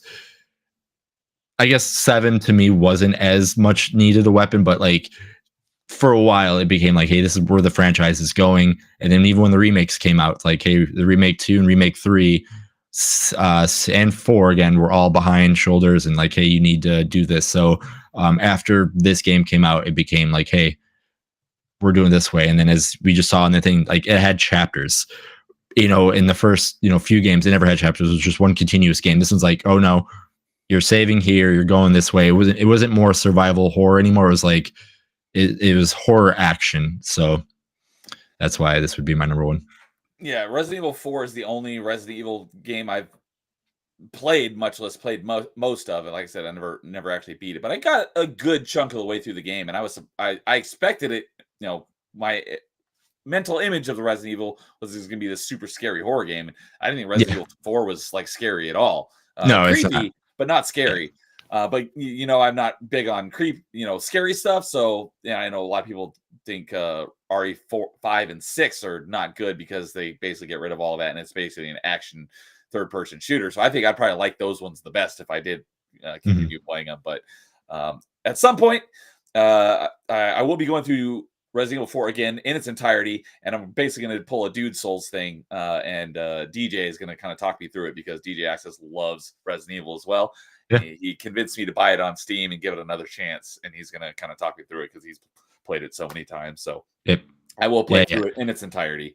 Oh yeah, and like I said, the reason why I bought a GameCube was because of this game. And then it got delayed, and I was like, cool. Now at least I'm playing a few other games like Double Dash and all this stuff before this came out. But I was so bummed when I found out that this game, when I bought a GameCube, got delayed for, I think it was like 6 to 8 months or something like that. But yeah, like I said, it sounds like I'm talking negative about the game, but no, I absolutely love it. The scariest thing is when you see, one of the chainsaw guys coming right behind you. And then you're like, oh crap, I have to make the decision. But yeah, and as you play the game now, it's still great atmosphere. Leon is still one of my favorite characters, even though how he's changed so many times. Like he is the action star of Capcom in a way. So, but yeah, it's a great game, and yeah, Resident Evil franchise is still, as you can tell, one of my favorite franchises. Yeah, I bought Resident Evil 4 on GameCube just because of how much hype there was around it. Mhm. And I tried it, and I barely touched it because I hated like the aiming in it. So when it came out on Wii, I traded my GameCube copy for the Wii, and then that's the one I actually played through the majority of the game because hey, I can actually aim now. So the Wii version was the one that I preferred. So. Satellite Chad saying that he didn't like Doom Eternal. Almost feel bad about it. All right. Mike says, "What are you, a gaming journalist?" I mean, I wish, because then this would be. No, I'm joking. I mean, I have game journalist ideas, but I actually have rational thoughts when it comes to them. So there are some good games that unfortunately get mentioned way too many times, but that's why they do, because they are that good. So you think about Mario's butt? I mean, What? I've been doing that for 2 hours and 45 minutes. Are those the game journalist ideas you got? Yeah. Yeah. You wonder about the sexuality of Ridley from Metroid Prime? I have not ever thought about that one. I guarantee that's an article probably somewhere. I would not be surprised. But yeah, Mike saying, dang, these are all really good, amazing number ones. Yes. And Leon, Satellite Chad says, Leon is cool and all, but he doesn't punch boulders. That was Chris, right? Yeah. I mean, yeah, Chris's hands are probably nubs after doing that. So yeah. I feel like for me, it's hard to say Resident Evil is a shooter. I know it is technically. It's just I feel like there's that difference between like games with guns and shooters. You know what I mean? Well, I mean, if you go back and you play 4, because I was tempted not to put it number 1, like you literally go to a merchant to buy weapons to continue onto the game. I know. It just feels like this is like one of those games where it's like it's a game with guns. It feels like that shooting element helps it go along. Speaking of the devil, there he is. Yeah. What Like, are you buying? Exactly. And look at like it is like I said, I wish RE would have stayed as it was, because I love the tank control games. I'm one of the few that says that. But like you're literally finding treasures to sell so you can upgrade your weapons so you can continue on to the game. That to me is a shooter. All right. For the sake of this stream, it absolutely counts. But yeah, people count it as a shooter, but for me, it's just I know exactly what you mean. I'm there with you. Like if I was a big fan of Resident Evil, like Jason is, I probably wouldn't have put it on this list because for that exact reason of why I didn't put like Mass Effect and Metroid Prime, because it is a shooter, but I wouldn't really. It's not kind of something that I think about when I think of shooters. So, but yeah. Yeah, same. Satellite Chat says, RE4 counts as shooters. Yeah, absolutely. For this stream, it absolutely counts. So, all right. Yes, Satellite Chat says, Chris Boulders, Redfield. And yeah, Mike said, what are you buying, stranger? So, all right. Lowest expectations. What is your odd pick for your number 1? All right. Well, my bizarre choice for number 1 is on the N64. It is a shooter made by Rareware, and it's not GoldenEye or Perfect Dark. And it's not GoldenEye or Perfect Dark. Are you gonna say like Conquer? I think that would be funny if I did. I think I know what it is, but I can't remember if it was made by Rare. Oh, I know what it is. Oh, yeah. I love this game. I'm looking forward to playing it again for retro achievements. Is it? Can I guess? It Go for it. is Jet Force Jet Gemini. Force Gemini. Yep, that's There we my go. number one. Good pick. I forgot about this game. Yeah, this game is it's very weird because it's a third-person shooter on the N64. It was probably the first third-person shooter I ever played. Yeah, I think it was the first one I played too. It also has like platforming elements because that was kind of Rare's big thing back then too. So it's kind of a fusion of both, but the main thing you do is shoot. So yeah, it had weird controls for back in the day, because there was only one joystick. But yeah, I got at least I'm pretty sure I got 100% of everything you could in the game, which was pretty difficult because there was a lot of difficult stuff to do in this game. But I love Lupus, your space dog. Yep, Lupus is great. The thing about the controls, though, there's two different control schemes the game has. I don't remember what they're called, but there's one that kind of puts the camera right behind your head, so you're playing kind of like a over-the-shoulder kind of third-person shooter kind of thing. And then there was the other control scheme, which I think was way better, which was the camera's way further out from you. So you're playing it kind of like a platformer, but if you hold the R button, then you basically go into like a really close up third person shooter mode. And when you do that, you can use the 4 C buttons on the N64 controller to move around. Mm-hmm. And the way they did that made it so once you get the hang of it, it's like the best controlling or shooter game of that era, basically. Because you have like 100% full control of your movement. I think the control scheme he's using now is the one that I'm talking about. Okay. So, because I do remember that, like the first-person shooters by Rare back, GoldenEye Perfect Dark, you hold R in order to kind of, on GoldenEye Perfect Dark, you wouldn't be able to move, but then you could aim your gun around the screen. They kind of took that here. Except when you hold R, your character becomes kind of transparent, so you can see through them, and you can still move using the C buttons, and you aim with the joystick. Yep. Yeah, so you had like basically perfect precision control if you can get it down, but getting it down takes like 2 full playthroughs in order to get it, because it's so it just unusual right there. So yeah. Yeah, I forgot about this game, but I do have this on my list because I 100%ed it back in the day, and I'm going to be playing it again for retro achievements at some point. Yep, I 100% beat it like 3 or 4 times. Yeah, it took a lot, because I think the hardest thing was collecting all the tribals, because they can die so easily. Mm-hmm. And you got you have to assemble them, but you have your little like flying robot companion Floyd. And you have to do basically like one of the mini games that you have to do a bunch of times is like a little race thing where you have to get them through like the rings or something. Yeah, and that's brutally difficult as well. Yeah, because the controls are like you drift so much that you just keep running into the walls, and you had to do those things in under a certain amount of time as well. Yep, so, that was another thing that was very difficult. Yeah, that was probably one of the hardest things about the game. But I did manage, so you actually get ranked based on your time as well. If you got like the blue medal, I think it was a blue medal, that was like the best possible one you could get. And to get that on all of those little race missions was like the hardest thing. One of the hardest things I've ever done, probably. Yeah. Before I play this again for retro teams, I have to boot it up on my N64 and take a look at like my stats, because yeah, I'm pretty sure I did all that stuff, and it was very difficult. Yeah, those little Ewok looking guys on the screen, you can actually kill them yourself. Yeah, or they can get shot by the enemies, and you have to collect all of them. Shot. So that was very difficult sometimes to collect them all without them getting killed. Yeah, there's a few locations where the enemies, the ants, will try to kill them intentionally, but that's actually very rare. There's only like 2 of them. Yeah. The rest of the times they die, it's usually because of your own like carelessness, basically. Like you shoot a rocket launcher and it kills everything in the room, including them. Yeah. That happens quite a bit, especially on like a first or second playthrough. So, well, that was definitely not something I was expecting to see, especially not at a number 1, but interesting.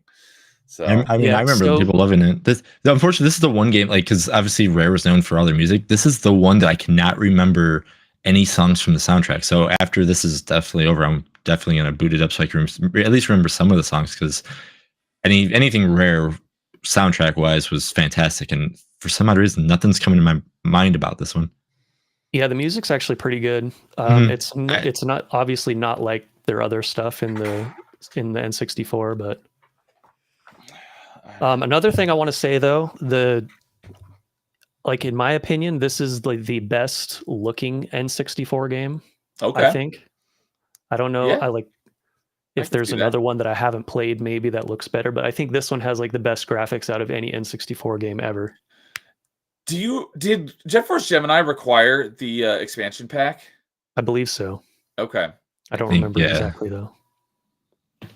I think it did, because it came out late in the N64's lifetimes. cycle. Yeah. It was 1999, Yeah. I believe. Let's see here. September of '99. Yes. So. I don't think it was the first game to use that, but it was one of the early ones. It If it didn't. did. It doesn't say on the cartridge, so I don't think it did. Oh, maybe yeah. not. Because I pulled it up on Retro Achievements and it's got a picture of the box, and yeah, it does not say anything about the expansion pack. Yeah, if it doesn't require that, then that's really impressive. 'Cause Yeah. if you Sure. look at the graphics here in this footage, it's like so much more detailed than like any other N64 game. Yeah. So, but yeah, well, good pick. Definitely not something I expected to see tonight, since we often forget this game even exists. Okay. Looking at the box, it says 1 to 4 players. Did it Mhm. have a multiplayer mode? Yeah. It was I like a don't think split screen versus mode. It was okay. I don't think I ever played the multiplayer mode. I think I only ever played the campaign. Yeah, unfortunately, I was the only one that was a huge fan of this game, so no one ever wanted to play the multiplayer with me. Yeah, everyone's fun to play GoldenEye. It's like, well, let's play Perfect Dark. For me, I was always like, well, I've got Perfect Dark. We can play Perfect Dark. They're like, let's play GoldenEye. I'm like, but Perfect Dark's better. So, Or they just rather play Smash Bros or something. yeah. So, fun fact: there's only 2 games on the N64 that required the expansion pack, and those were Donkey Kong 64 and Majora's Mask. I did not know Majora's Mask required it. Huh. Mm-hmm. I knew DK64 did, and that's why it was bundled in with it, which is how I got mine. But yeah, I think all the other ones, they didn't require it, but Made it play better. yeah, or like in Perfect Dark's case, it had features that were locked off Mhm. unless you had the expansion pack. Yeah, like StarCraft, you can get the expansion by having the expansion, and unlocks the extra 3 Terran missions, or Terran Zerg and Protoss missions. Oh, okay. So cool. Well, that was definitely a great way to send us off for the finishing off this episode. So, yeah, everyone in chat was like, Jet Force Gemini, Jet Force Gemini. And Satellite Chad says, Jet Force Gemini is a fever dream for me. So, yeah, there's a lot of people that complain about having to rescue all the tribals at the end. Oh, And it's you kind didn't of have to in order to beat the game, though. You if I did. remember You had to correctly. rescue all of them You in did? order for the tribal chief to give you the last spaceship part. You had to rescue every single one. I thought it was Which is kind optional. of a plot hole.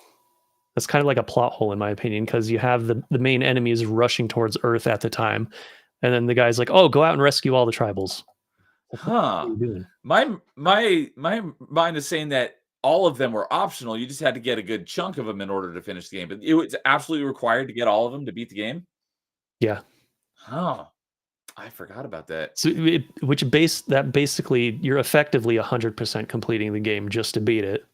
Well, that's why I said, like, I think I 100%ed it because, when I was talking about the tribals, but I obviously had to do that.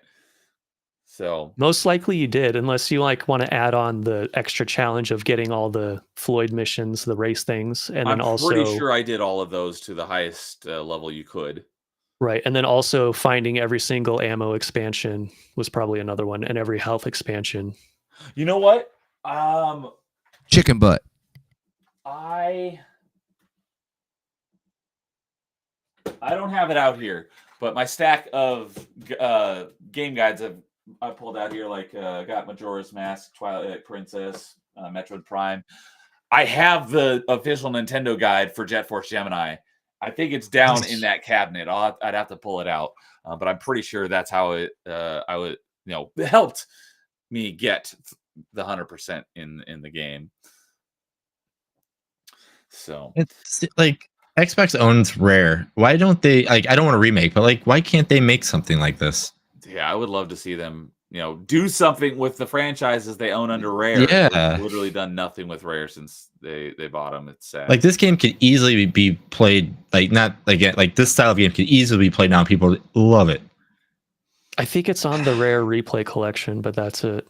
Yeah, but I mean that's all they used all their stuff for. Yeah, like give us a sequel or something to it. Bring back like Blast Corps and well, they are working on Perfect Dark, so yeah, I've wanted this game to get a sequel ever since I played it way back in the day, and they just never touched it again. Yeah, I don't think Microsoft it sold all that well. I don't think it did either. Probably not. But yeah, I remember the Miser fight at the end was pretty difficult. I remember that took me a while to beat. I think the boss battle with Lupus was actually the most difficult. You had to fight at Lupus? least I don't remember that. No, the boss that you fight with him. Oh, the boss that you fight as Lupus. Okay. Yeah, there's those two jumping green guys. They're like the smallest targets out of all the bosses, so they're the hardest ones to hit. And they're moving around constantly. Yeah, I remember bits and pieces of the game because it was so long ago, but I am looking forward to playing it again at some point. So yeah, dude says Microsoft just loves sitting on all their IPs. Yeah, every company loves sitting on their IPs, man. Yeah, it's every company. Naughty Dog, Nintendo, Activision there's a lot of rumors because they've been asking like, hey, what dormant franchises of ours would you like to see make a comeback? And it's same with Capcom and Sega. They always post this stuff, and it's nice that some companies are trying to bring their IPs kind of back. At least we're getting like a new Onimusha. We're getting a new, Okami. Oh yeah, I heard about that. Sega announced they're reviving a bunch of them back at the Game Awards like 2 years ago. Yeah, Crazy Taxi, Jet Set Radio, Shinobi. We're even getting our first Shinobi game this year too. Yeah.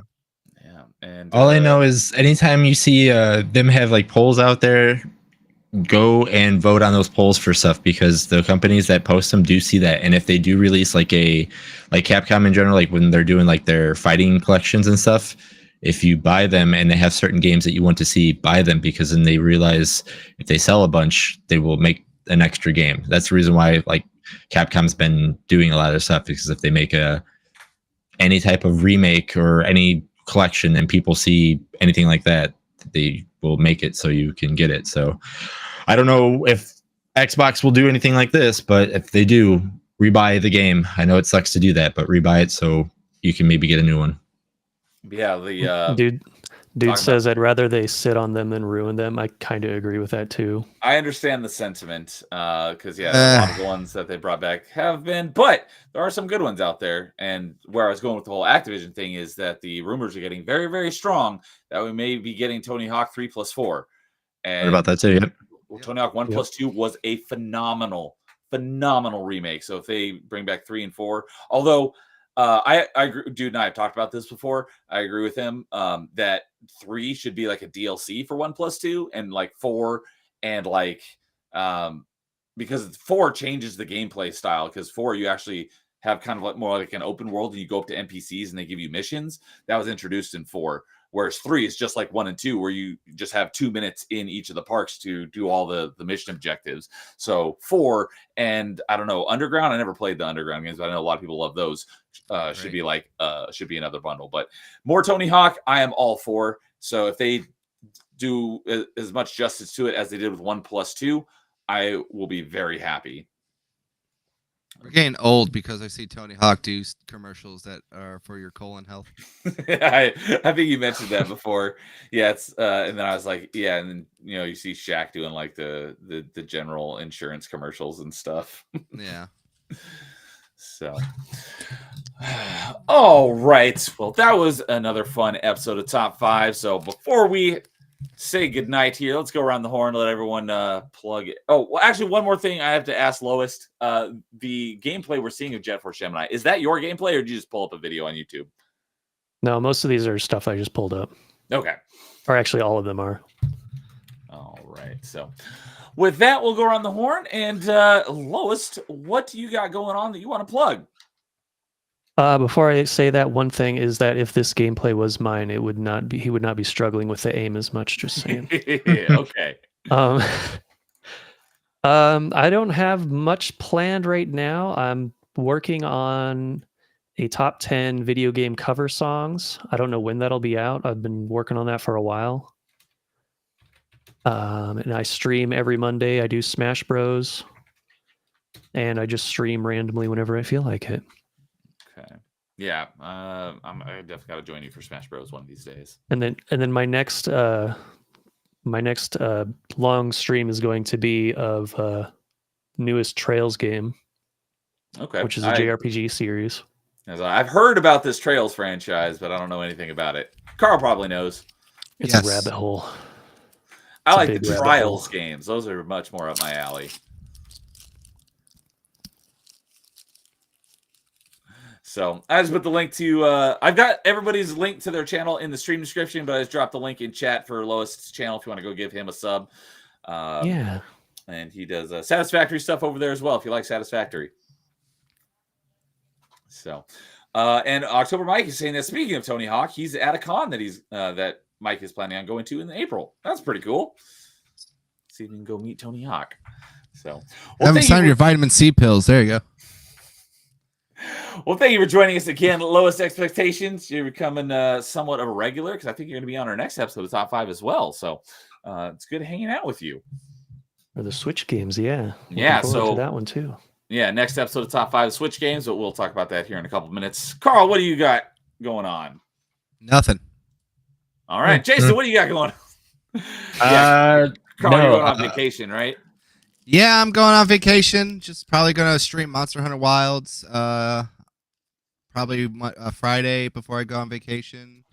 I was going to go do show yesterday, but I don't feel like it. I just want to play Yakuza Pirates. That's all I want to do. Understandable.